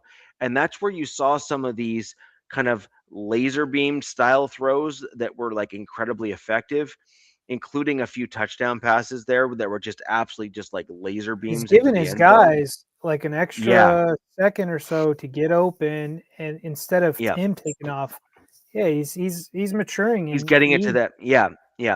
And I agree 100%, like 100%. That's exactly what's happening there. And that sort of quarterback play or progression as a quarterback in terms of growth, like personal growth, is exactly what's required from a quarterback as a second-year quarterback in the league. And that sort of play plus mobility when needed, which we saw a few times in that game as well, really does lend itself well to making it, into the playoffs and who knows. And so that's an important piece there. On the flip side of that, I do think it's important here to note that the Broncos had a few low-key but kind of important injuries that is not in our favor in this game. We lost Brandon Jones to a torn pec. Immediate news from Broncos country is that it is slightly worse than Pat Surtain's. Pat Surtain missed 3 games or 4 weeks because we had a bye week in there. And they're thinking that Brandon Jones will miss at least that amount of time. And they're also talking about perhaps even having him needing to go for surgery. If he goes for surgery, he'll be out for the season. Now, to my Broncos team's defense, PJ Locke stepped in for Brandon Jones, and he's a starter on a good percentage of most defenses in the NFL with his progression. He did very well. Now, is he a guy that I want replacing Brandon Jones on the regular? Nope, not even a little bit. But good teams have developmental players that they have allowed to get to a certain, spot, and PJ Locke 100% fits that bill or is that guy. He's the dude that is like the 1B to the starter, but you're never knocking Brandon Jones out because he's playing at like an all-pro or a Pro Bowl caliber level, and so you're always going to be sitting behind a guy like that. My Broncos defense did in fact show out again against the Packers as well, although we did not look that great in the, say, 3/4 of the first half. He is I wasn't trying to rub it in, but yes, he is an undrafted free agent. I don't want to hear that word anymore. I don't want to hear undrafted UDFA coming out of Richie's mouth anymore. It's getting just crazy. It's getting old. It's old. Yeah. It's getting old. Yeah. Oh, so, another UDFA who is leading Pro Bowl loads. Who's going to be a fucking all pro? Oh, yeah. Sorry, I just used the F word. Yeah, but look, I mean, we've got a few of them, right? Like, it's kind of ridiculous, but it is like it's ridiculous. No, it's not. It's not ridiculous. It's absolutely stupid. The amount of UDFAs you guys have for the Pro Bowlers. Hey guys, my show is going to be on shortly, and I've got a whole list of stuff for the Chargers and the Broncos on how's about my this? thoughts. Just give us your score prediction since you got to go. Well, I don't have to go immediately, but let's see. I have the Broncos at home winning against the Cowboys 27-20. I have the Chargers, against the Jags, right? Jags. 27-20, only because they're at home. Now, the thing about that is weather doesn't seem to be going to be an issue for the Jags. It'd be one thing if it's like 3 degrees in Colorado. That'd be different. But I have the Broncos at home 27-20 against the Jags. And that is a 10-4 team versus a 12-2 team. Let's be clear, though, that all of the Broncos wins, all of them, except for 2, have been one-score games. Yeah. Okay. So, and all their losses have also been one-score games. So, the Colts and the Chargers. Taino, where are you for tight? I need that. So, we need another tight reference. What's hard to believe for me is the Broncos started 1-2. That's what's crazy. They just stumbled out of the gate a little bit. Yeah, and now we're on an insane The Chargers started off 3-0, and then just so it's crazy. So, all right, my thing is with the Chargers. Oh, we're doing score predictions. I went and got a road soda. Well, I'm doing my show at 9:30 Eastern, so it's like he's 11. Just giving his score prediction, so we have it here on the show. Gotcha. So I got salute. Chargers notes. My biggest note is the Cowboys have nothing to gain. They really don't have anything to gain. Don't tell their head coach that. He seems pretty right. Confident. But Hampton being back full speed's a big for you. He's getting better. He showed him and Vidal together as a 1-2 punch. That's a big deal. More of it. Let's see. So you beat the Chiefs twice. Thank you for that. I appreciate that.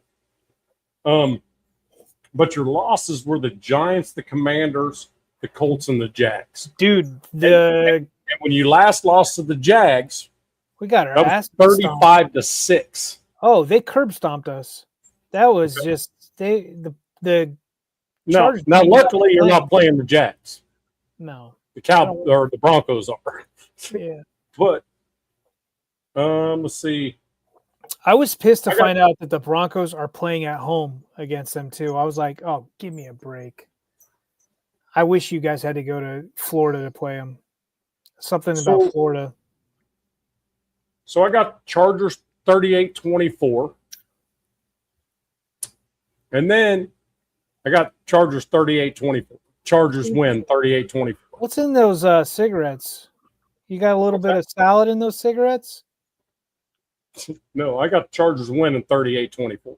Dude, I'd be happy as hell, but I don't see the offense clicking that well right now. But I mean, the Cowboys got nothing else to gain either. The reality of it. Yeah. So, all right. So then you have the Texans and the Broncos. So this Cowboys game is a must-win for you. It's a must-win. No question. Now, here's what's going to be crazy. Is the Texans against the Raiders. I don't even have to have notes for that. The Texans against the Raiders is going to be a lot closer than you thought. Because the Texans, if they're playing a lot of their starters right off the get in the first half, I'd be very surprised. You think they start playing some backups? Yeah. Raiders may first half be up 10-7. And then they just bust it all back out and then just shut it all down. And it ends up 24-17. Wow. Texans beat Raiders 24-17. I'm just throwing it out there. Just my thought process is like, why would you? Because you could probably beat the Raiders with your backup crew. The Texans in the AFC South are by far, in my opinion, all the way around the better team. The Jags are freaking show me, because it's I mean, Trevor Lawrence looked so bad for so long. I've really got a problem when he gets behind. When he gets behind, he tends to freaking make mistakes. And who's your team, Clap? Come on. If our teams are trash, who's your team? What? I don't know. Just want to see these. We're all Fruit Loops. I want to. You want my Super Bowl prediction? The two teams in the Super Bowl? Just while we're here. Patriots. Okay. Oh, okay. I thought you were asking me. Look, my thing about the Patriots, I don't think they've had to travel outside of Eastern Standard Time all season. Mm-hmm. No, that was the Bills. They only left Eastern Standard Time once, and that was Houston. It wasn't the Patriots either?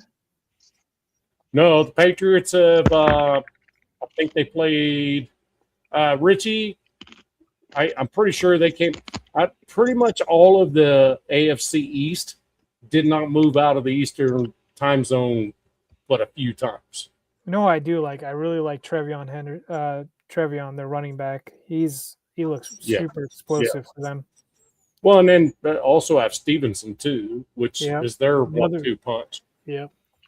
So I mean, it is that, but we predicted him out of the draft, right? Yeah. Yes.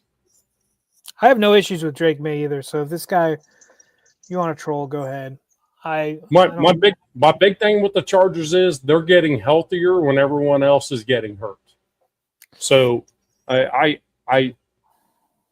not predicting the Chargers to win the Super Bowl, but I'm predicting the Chargers to make a run.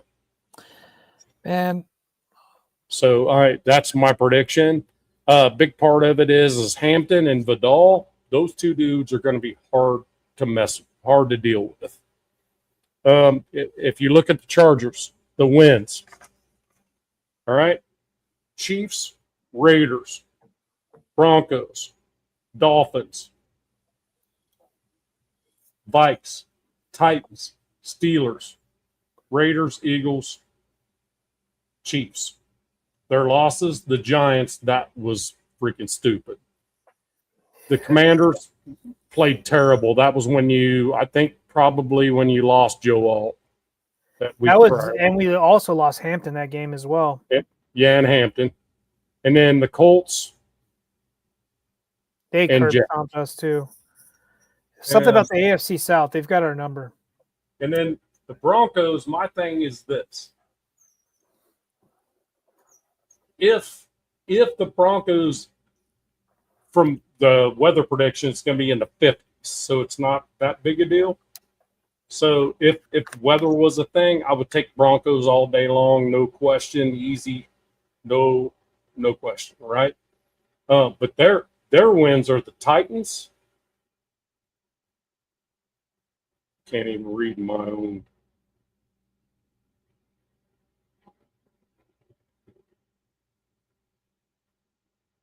Eagles, Jets, Giants, Cowboys, Texans, Raiders, Chiefs, Packers, Saints, and Commanders. There were only 4 of those games that were within freaking a one-score game. And their 2 losses, Colts 29-28 and Chargers 23-20. So it's one of those where it's kind of like, if you continue to do this going into the playoffs, winning and losing, the only losses and only wins you pretty much have are close, tight games. Are you going to be able to continue to do that in the playoffs is the only question I would have for the Broncos. I think the Broncos are fantastic, I think, all the way around. But I'm going to throw this last piece out here. I have the Broncos at home winning 27-20.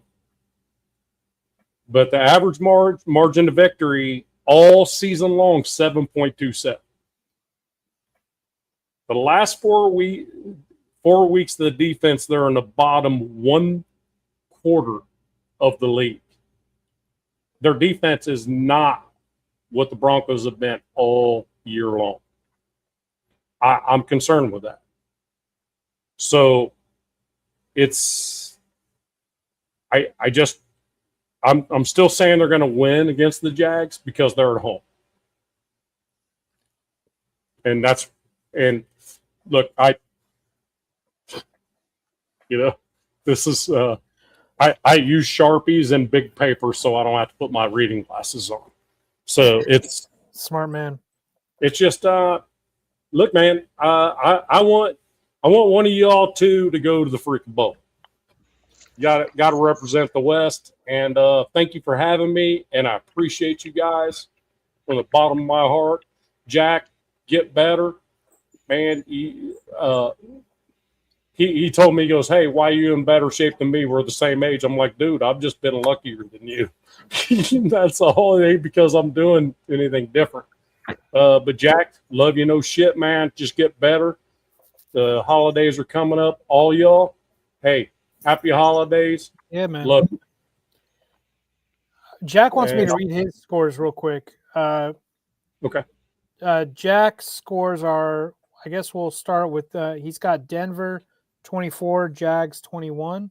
So he's got Denver taking this. He actually has the same score as me. He's got the Chargers beating the Cowgirls 26-21. And then he's got the Raiders 12, Texans 24. Those were Jack Kenna's predictions. Yeah, and I mean, it's kind of the same thought process, reality of it. I mean, we have the same winners, just different scores. He had my same exact score for Broncos Jags. I've got Broncos squeaking this out 24-21. I think the Jags are a really good team. I think they're a solid team, but like you said, their defense is freaking underrated. Yeah, they're underrated. I think they had at one point they were like top rushing defense, or not allowing the run. And but this Broncos defense is a different animal, so it's going to be a fun game to see how the Broncos defense does against this Jags offense. Let's see. And I agree with Money. I mean, the AFC is pretty wide looks open. Looks like the Jags are 10th in total defense throughout the NFL. That's not 7th bad. in points per drive. They're 7th points per drive, 7th success rate, 13th EPA per play, 7th pass rush win rate, 32nd, which is that's a game changer actually for Richie, because when Bo Nix actually has time, that's when he's gonna beat you. Their pass rush win rate needs to be better than that against them. So it's one of those, you know.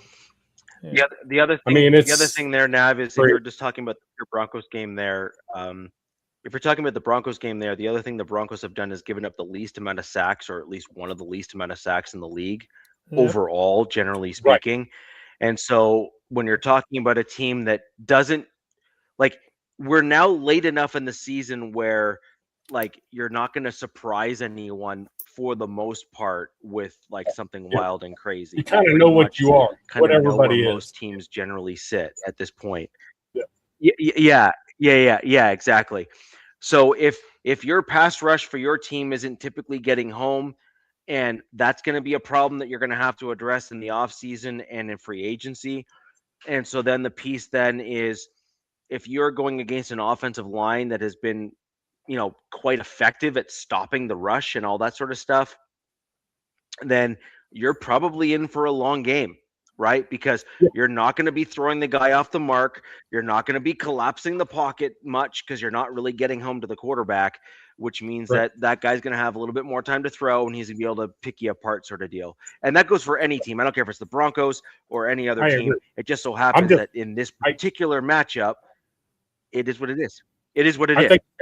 I think it's going to be a closer game than people think, and I think the Raiders game is going to be closer than people think. Maybe what I'll do real quick, Nav, because go ahead. No, I just think it's going to be closer than people think, just because the Jags have realized they're not going to be able to get upfield, so they're going to have to protect down. Now they do a very good job of stopping the run. They're like third in the NFL. So, but the thing about it is, it's one of those where it's going to be a few plays here and there.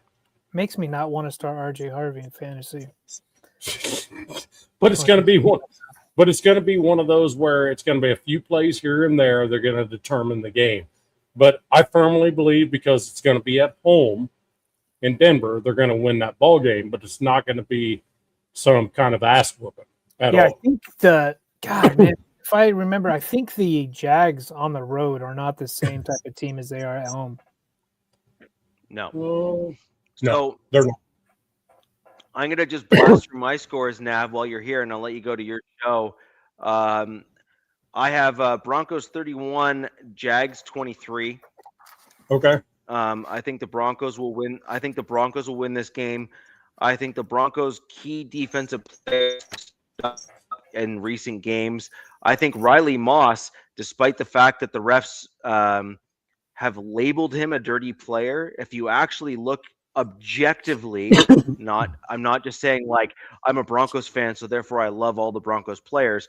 In fact, my historical comments would say otherwise, which is, I think if you actually objectively look at Riley Moss and his play, the first, I want to say 8 or 9 weeks of Riley Moss's play, he really did make some bad choices in terms of how he played the cornerback position, despite the fact that he was winning his matchups by and large.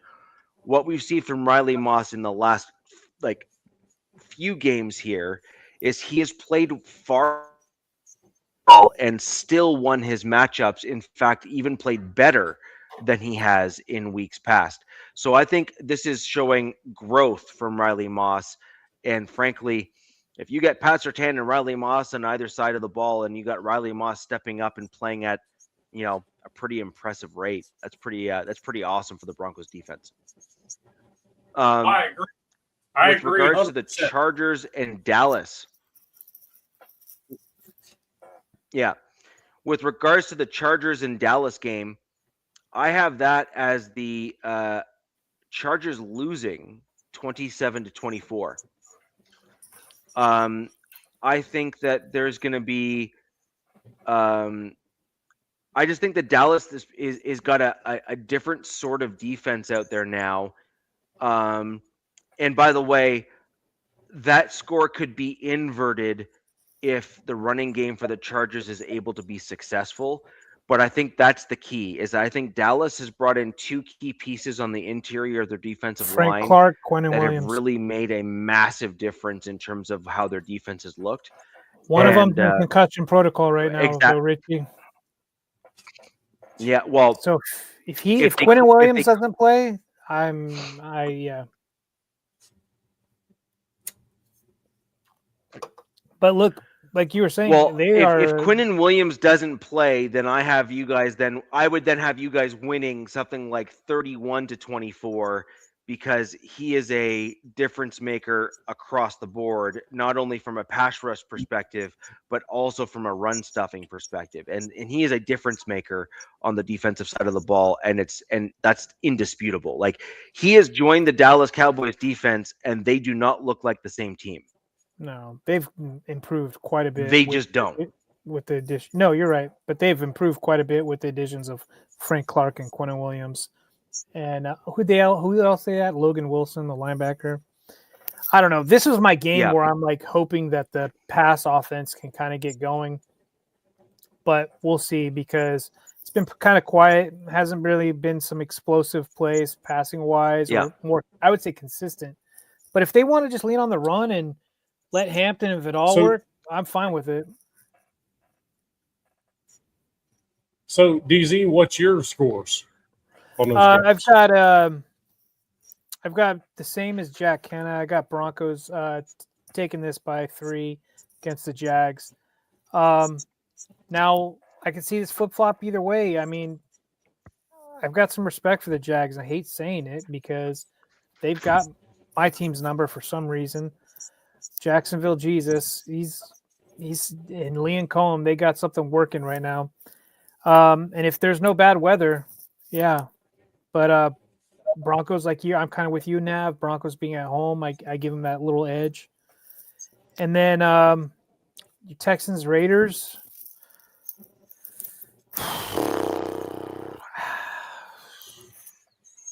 I think the Texans are gonna sit a lot of their folks that got nicks and injuries, little stuff, just to see how the game goes until they need to turn it on and win the ball. I don't think Stroud's really all that good, to be honest with you. Like, I think his offensive line's amazing. Right. I mean, it's horrible. Yeah. I think it's literally the second worst to the Chargers. And I don't know if you guys have X accounts. You guys need to follow. There's an account. What's his name?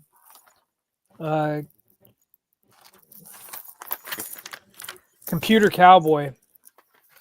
He puts in all these different PFF, ESPN, all these other different ratings, and he does it every week. And Chargers still ranked 32nd, which being 10-4 is pretty damn impressive. Yeah, and the Raiders are 31st. Yeah, on Spotrac. Yep. Chargers are 32nd. Yep, unbelievable. It's pathetic, but I don't know. I still got the Texans going. I got them 24, Raiders 10. Yep. If they that defense, they scare the bejesus out of me. We're playing them after the Cowboys, and I'm not looking forward to that. Not game. Good. No, it is not good that you're going to have to play them. And then you're running. That's why I said how important Vidal and Hampton are going to be going forward. Last year when we played them in the playoffs, we got smoked, but we only had Austin Eckler, if I remember. So this will be different. I think running game is going to be important to the Chargers throughout as we go. Because J.K. Dobbins, as much as I've been following him, doesn't look like he's going to be. Doesn't look like the Broncos are going to get him back at all this season. As I've been following, it's like, yep, he's just not quite there. He's not in the facility. He's not practicing, that type of stuff. You know what I mean? So I'm not sure you can see J.K. in the playoffs. I don't know. That's going to be a huge difference maker for the Broncos if that happens. I mean, because that dude freaking absolutely destroying people. You know, and then, so he got hurt. And I'm gonna go with my game. I've got the score. I got my Chargers winning, and I don't usually like pick them like that. But I think Nav said it. It's like they're not really playing for much. I think they have a 1% chance to make the playoffs. It's literally just a 1%, right, or whatever. Well, they have to win out, and the Eagles have to lose the rest of their games. Yeah, and I think they need the Commanders or something to win twice, something like that. It's a ridiculous math. The defense, the Chargers defense is on a heater, and defense travels, and then I hate my offensive coordinator, but whatever. I think this is where Quentin Johnston didn't play last week. He's on track to play this week. So I got the Chargers winning 27-24, but I can see this game going even higher into the 30s. But yeah, that being said, it should be a good game. Cowboys. Harbaugh mentioned the Cowboys like multiple times in his presser. I think they've got his full attention of just how good their offense is. I mean, you got Pickens, you got CeeDee Lamb, you got Ferguson, and Javonte Williams. To the chagrin of RichEH over there, he's a couple years removed from that injury, and he's looked a hell of a lot better. So the else they have that I really like, but he plays primarily special teams is Turpin. God, that guy's freaking electric on kick returns.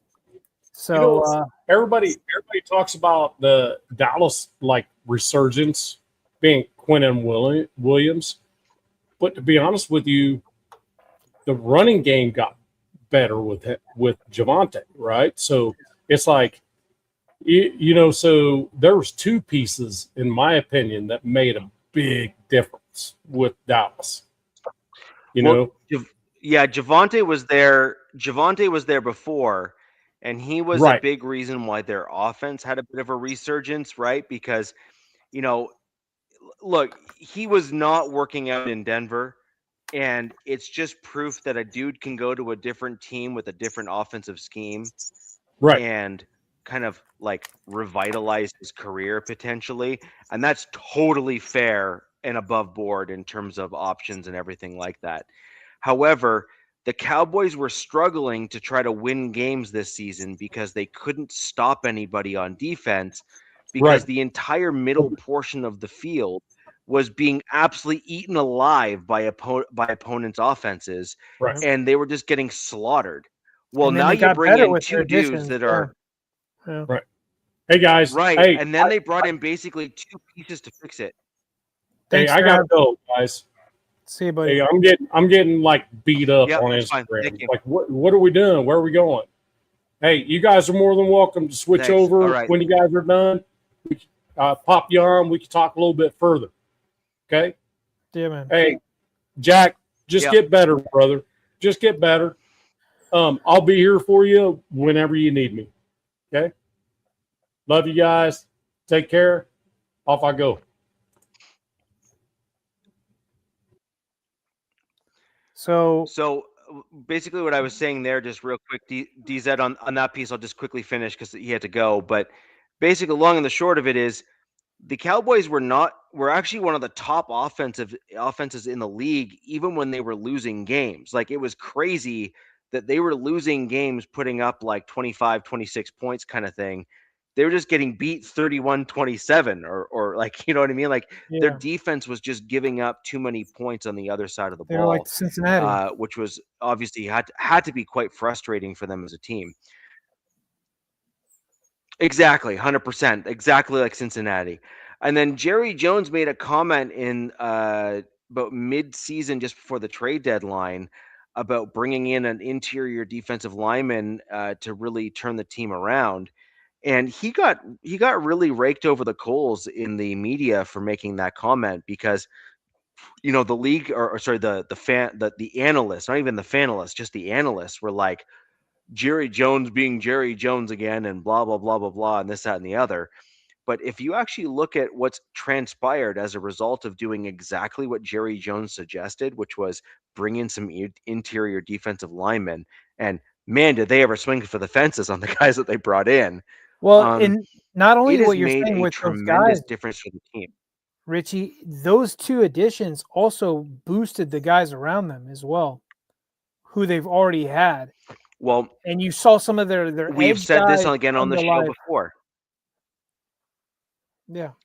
But we've said this on the show before, right? Which is, in today's NFL, the interior defensive linemen are almost the most critical cog on most defenses in the way that the league is running right now. Because you need to be able to stop the run outright and get the same guys that stop the run being able to get home to the quarterback from time to time. So you have to do the run and get to the quarterback. And Quinnen Williams is actually a perfect example of that guy. I mean, he's a special person, yeah. Yeah, That's for sure. he That's is. why Yeah. he's in Yeah. concussion protocol, and he didn't practice today, but I was listening to their head coach's presser, and he's like Quinnen's doing well. He's doing good. So I'm like, oh crap. But he didn't practice, so obviously he's still going through protocol. But Exactly. if this was his first concussion, he might be back for the game Sunday, or he might miss it since he might make a business decision and sit out. But it's going to be an interesting game. They're much improved. I'm totally in agreement with you. And Jerry Jones is looking like the Sith Lord, in my opinion, because look at what happened to Micah Parsons, and you know what I mean. And who's to say Micah Parsons is going to be the same next I season? agree, actually. I agree. Like this is. Well, he might kinda, not actually be the same. That's the thing. Yeah, it's kind of creepy. Look at these two starry teams. Okay, In fact, well, Eagles fly. Well, so we'll see about that. But the point here is that Micah Parsons may not ever be the same player he ever was again after this type of injury. It is entirely possible. I'm not saying I want that to happen. I'm simply saying is that when you hurt that, like when you cause that sort of damage when it comes to an ACL or anything like that, and you are a player that is reliant on the speed, get off, and agility that you have in terms of making those plays. I'm not saying, again, reiterate, I'm not saying I want this to be true, but it is actually possible that he will never be the same player again, because I did see that happen with Von Miller after he suffered his second ACL injury, and he had two at least with the Broncos. Vaughn's He never was been not the the same. same player again Yeah. after the second one. He's just a name Yeah, now, and I hate and saying that. he's a great example. So I want to answer Yeah, this, so Money Chuck. he's a great example of a guy that was elite. Money Chuck, I Yeah. don't think Genty is overrated. He was drafted really high, and it was going in a new scenario with the Raiders. But look, let's face it, that O-line and the play calling and the nepotism in the Raiders has probably failed Genty. Get him behind a better O-line, more pass catchers, and probably a better quarterback in OC. Like, I think this year was his redshirt year. So call it a wash. I'm not calling him a bust. I'm not calling him anything. But, out of the first round or second round running backs, he's definitely not been the best because he's not been in the best situation. It takes two to tango. This is a team sport after all. Like Henderson for the Patriots, Judkins, some of these guys, Hampton, even though Hampton missed a bunch, have looked better because they've been put in better situations. So just see what Genty looks like next season. I kind of agree. The biggest challenge for Genty is twofold. The offensive line was not coached up particularly well. Actually, I'm going to say three things. One, offensive line was not coached up particularly well.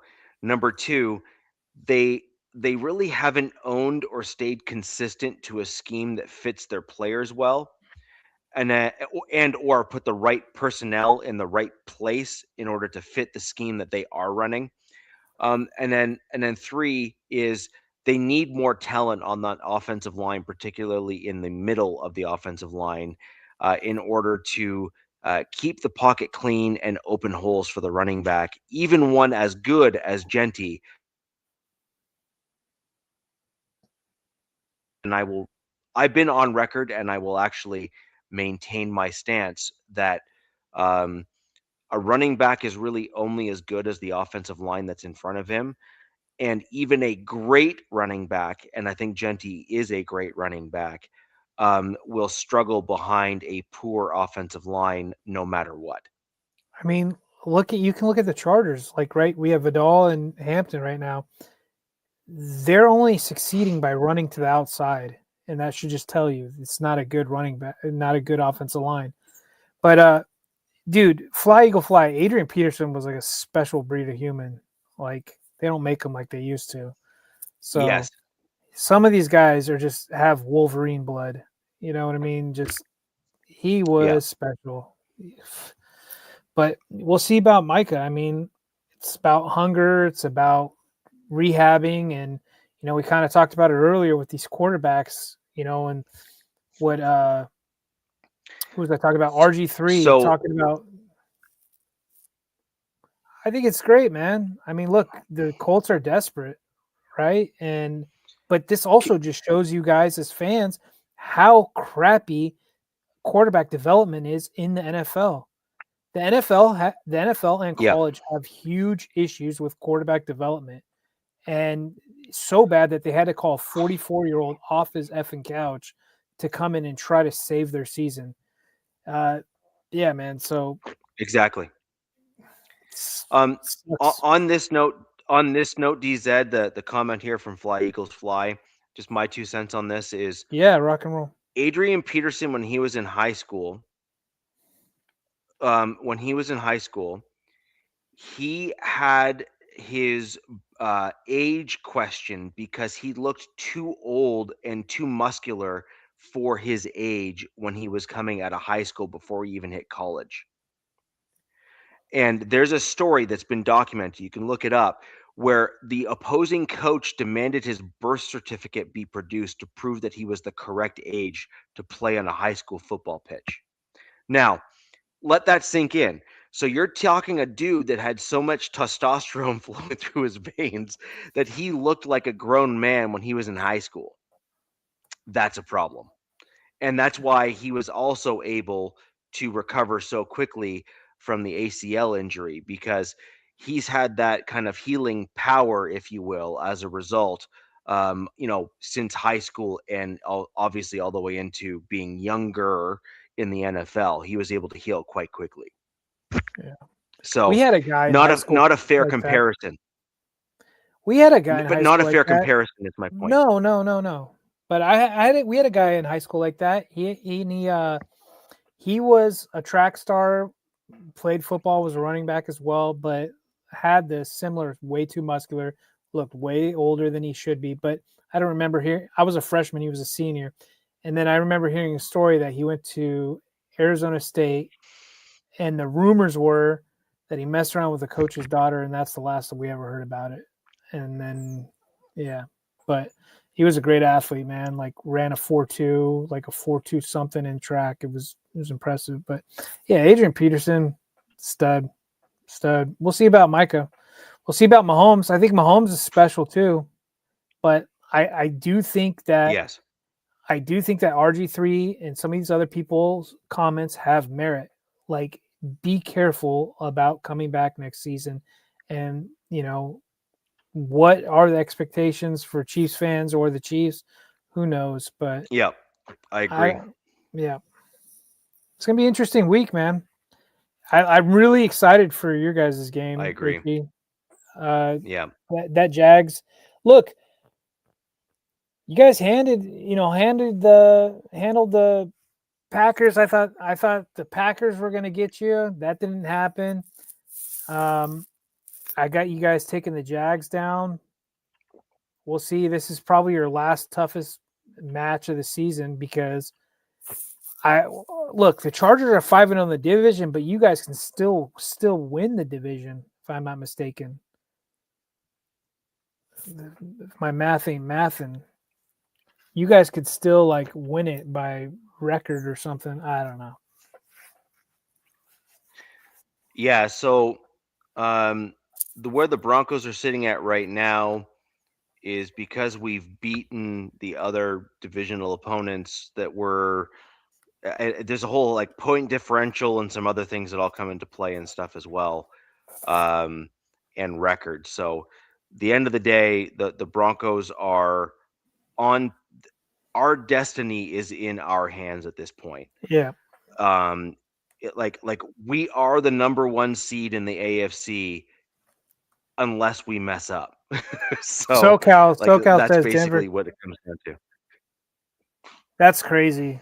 Like, so this is what Yes. I'm like. You guys can win against the Jags, right? And then I don't know who you guys play after the Jags. Do you know off the top of your head? Chiefs is on Christmas Day, so it goes Jags, Chiefs, and then I think the Chargers are the last game of the season. Yeah. Yeah, so you guys could take care. This is probably your. I'm not going to say the Chiefs aren't going to be tough, but it's not going to be the same Chiefs. And then you guys could essentially almost rest your starters week 18. And the Chargers could very well be undefeated in the division, but not win the West, which is pretty wild to me. Yeah, that's going to be interesting. Yeah, so I mean, there's the potential, but there's the legit possibility that the Denver Broncos end up going like 14-3, which I never predicted coming into the season. I thought we were going to be kind of, hovering around the same record we were last year, which still had us being a very competitive team. Like we were in the playoffs in that stage there. But the Broncos have surprised me this year where we have been very gritty in these games where we were close, and we were not very gritty the previous year, and it really has set us apart. It just is what it is. And that's a testament to coaching. We've made comments like of the Chargers and Broncos coaching. It is that important to have quality coaches on your team to be the difference. And you talk about Staley, for example, where like close games you were like an automatic L, right? Like he just didn't inspire the team to do anything or have a game plan to kind of adjust to things. Whereas Harbaugh, you're like, we're always in it. Like for sure, we are always in it, and that's a coaching thing. So. I mean, they were down. I did want to quickly. Sorry, just real quick. No, go ahead. Sorry, I just wanted to quickly throw out my my Raiders score just because I didn't get it in. I don't want to have it get lost. I have the Raiders losing to the Texans 42-13. I see why you said this now after Nav is gone.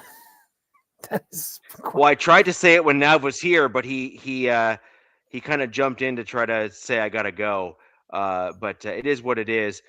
The other thing is that the Broncos, in every week from this point forward in the season, with the right set of circumstances, if I'm not mistaken, have the ability to lock in the number 1 seed in the playoffs, depending on how circumstances fall.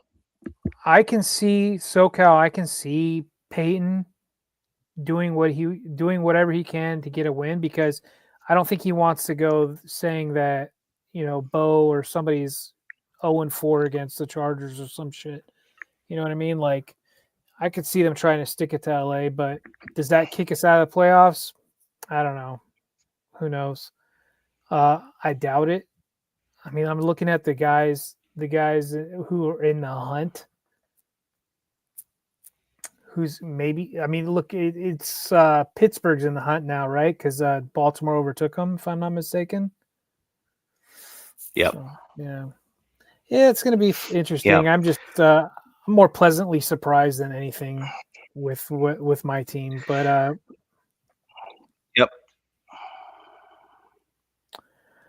as for the Broncos, you guys look like a force to be reckoned with. I will admit it.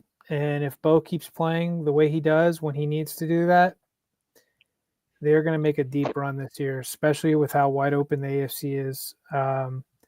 I was saying this. I was looking at it. I guess the Jags O-line is ranked pretty decent, but out of all the AFC teams, the Broncos are set up for this December, January football. And, man, getting home field as well, that's going to be one scary thought for anybody having to go in a Mile High and try to take them down. Yep, it's going to be fun. I think just a couple.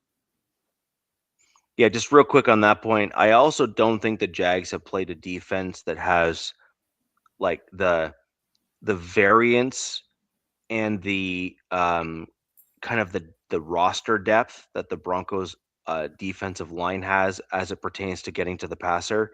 It like the Broncos are still on pace for they played the perhaps Texans, overtaking the 85 Bears. I mean, you're talking about overall, sure. I mean, I still look. I think you guys are 1B to 1A on like edges wise, right? Like I got Broncos and I got Texans, kind of like how they get after quarterbacks. Personally, why the Texans scare me more? Maybe it's because they beat our butts in the playoffs, and we've seemed to be able to withstand you guys for whatever reason. I have no clue. I don't think it's going to happen in Week 18 unless you guys rest your guys. But you could be onto something, because if you keep that rotation of dudes that they have, we know you guys are deep defense from first, second to third. Yeah, but we have seen your defense. I mean, look, your defense let the Packers score all those points, right? There's that too. And yeah, well, there's a few issues in that game though, where like as an example, there's like a penalty that was called that basically allowed the Packers to then score a touchdown on the next play, which was only allowed as a touchdown because there was a hold on the same play that wasn't called. So it was like the Broncos got called for a defensive penalty, which was not a penalty. And after that, we then had the run go in for the touchdown. So there's a whole host of issues here in terms of what was happening in the refereeing in that game. And I don't like blaming the refs for certain things. I mean, at the end of the day, the Broncos did win. So, like, it is what it is. But, sure, like, there was so many egregious penalties or non-penalties. I mean, I haven't even spoken on the podcast. We had a touchdown called back against us because they blew the whistle dead when a dude hadn't actually been brought down and he scored a touchdown. Troy Franklin, when you look at the play where he ran into the end zone, he was never brought down by contact. Yeah, that was brutal. Like, the NFL refs have to stop. They have to stop it. And to make matters worse, sorry, just real quick on the same note, to make matters worse, we were seeing plays in the reverse side of things where the refs were allowing offensive offsides and other things like that from the Packers to play out and not blowing the play dead, et cetera, to see what was going to happen. That makes no sense to me. There was a lot of goofy play calls. There was goofy play calls in the Chargers-Chiefs games as well, like neutral zone infractions and just not blowing plays. There's been a lot of weird officiating this season, and it looks like it's almost like the playoff. I don't know. It's almost like these refs are making stuff up as they go, or just calling it the way they want to call it. It's kind of weird, but I mean, that's why you just gotta like. Luckily for your team, you just gotta not leave it up to the refs, right? But Yeah, I agree. So I mean, we've kind of covered score predictions. We've gone over the games and all that kind of stuff, and I think we kind of leave the show there for tonight. I think it's yeah, been man. an interesting one. I do want to thank Nabman for jumping on in place of Jack. I think that was great. Wait, and we'll go ahead. Did we say who do the Chiefs play this week? By any chance? I don't know who they actually play. Oh, they have a good opponent. I had them losing.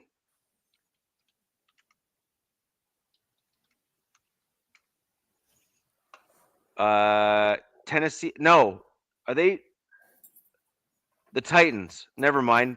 Wrong week. They're playing the Titans. Oh wow, Minshew going against the Titans. Okay. Yeah, I think the Chiefs take this one. I'd love to think that they will, but just something tells me that the Titans. I think the Titans are going to try to bring their A game, and I'm not sure if the Chiefs are feeling it. You might be right. I'm gonna. They're probably. I'm gonna call. Yeah, I'm gonna call a hot take on this, and I think the Titans beat the Chiefs, and I think that's gonna, man, like you think the Chiefs fan base right now is spiraling. Wait till they lose to a 2-12 Titans team. Obviously, like it's not funny to like laugh at an injury because that's not what I'm doing. And frankly, I feel really bad for Mahomes. Like you never want to see a guy go down with an injury like that. Like that's just awful. But I do think that there's a certain like downward spiral in terms of like momentum is a thing. The ability to think that you can win is a thing. And right now, I think the Chiefs are kind of on that nosedive pattern right now. And I think the Titans are saying, this is the Chiefs. This is our. They're going to give them their best shot.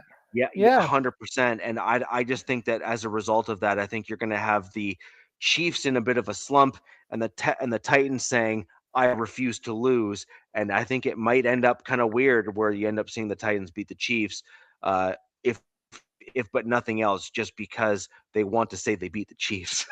So you're probably right. You're probably I think it's certainly a possibility. Yeah. So it is what it is. But I mean, I think it'll be a close game. I think it'll be one of those like walk-off field goal, one of those types of games where the Titans will kind of have that like, look what we did kind of moments. Or maybe like a win by 4 or something like that. It'll be a close game either way. I think it'll be a very tight game at the end of the day. So that'll do it for the show. Thank everyone for joining tonight. The Wild Wild West has been a great show. If you would like to see more folks in the chat and leave more comments just like you, go ahead and leave a like on the video. That is a free and easy way to support the show and the channel. If you have questions you think we didn't cover on the show, leave those comments down below. We'll do our best to circle back after the show and answer those for you. And if you'd like to reach out to either one of us after the show and just ask us questions about the team and other things like that, or just see how we're doing, X handles, I'm still trying to get over the whole Twitter thing. X handles are down below here at RichEH and at DZWilson57. Happy to answer your questions and go from there. But ladies and gentlemen, until next time, where the West Side's the best side. Peace. Fast lane when I pass in the street, bag of money in the passenger seat. Tempo's been asking for me on the road from the west to the east. Way up, I might never come down, cause the coast racking up the flight miles. So high, I might never come down, so what, this is my lifestyle. Wait a minute, work hard.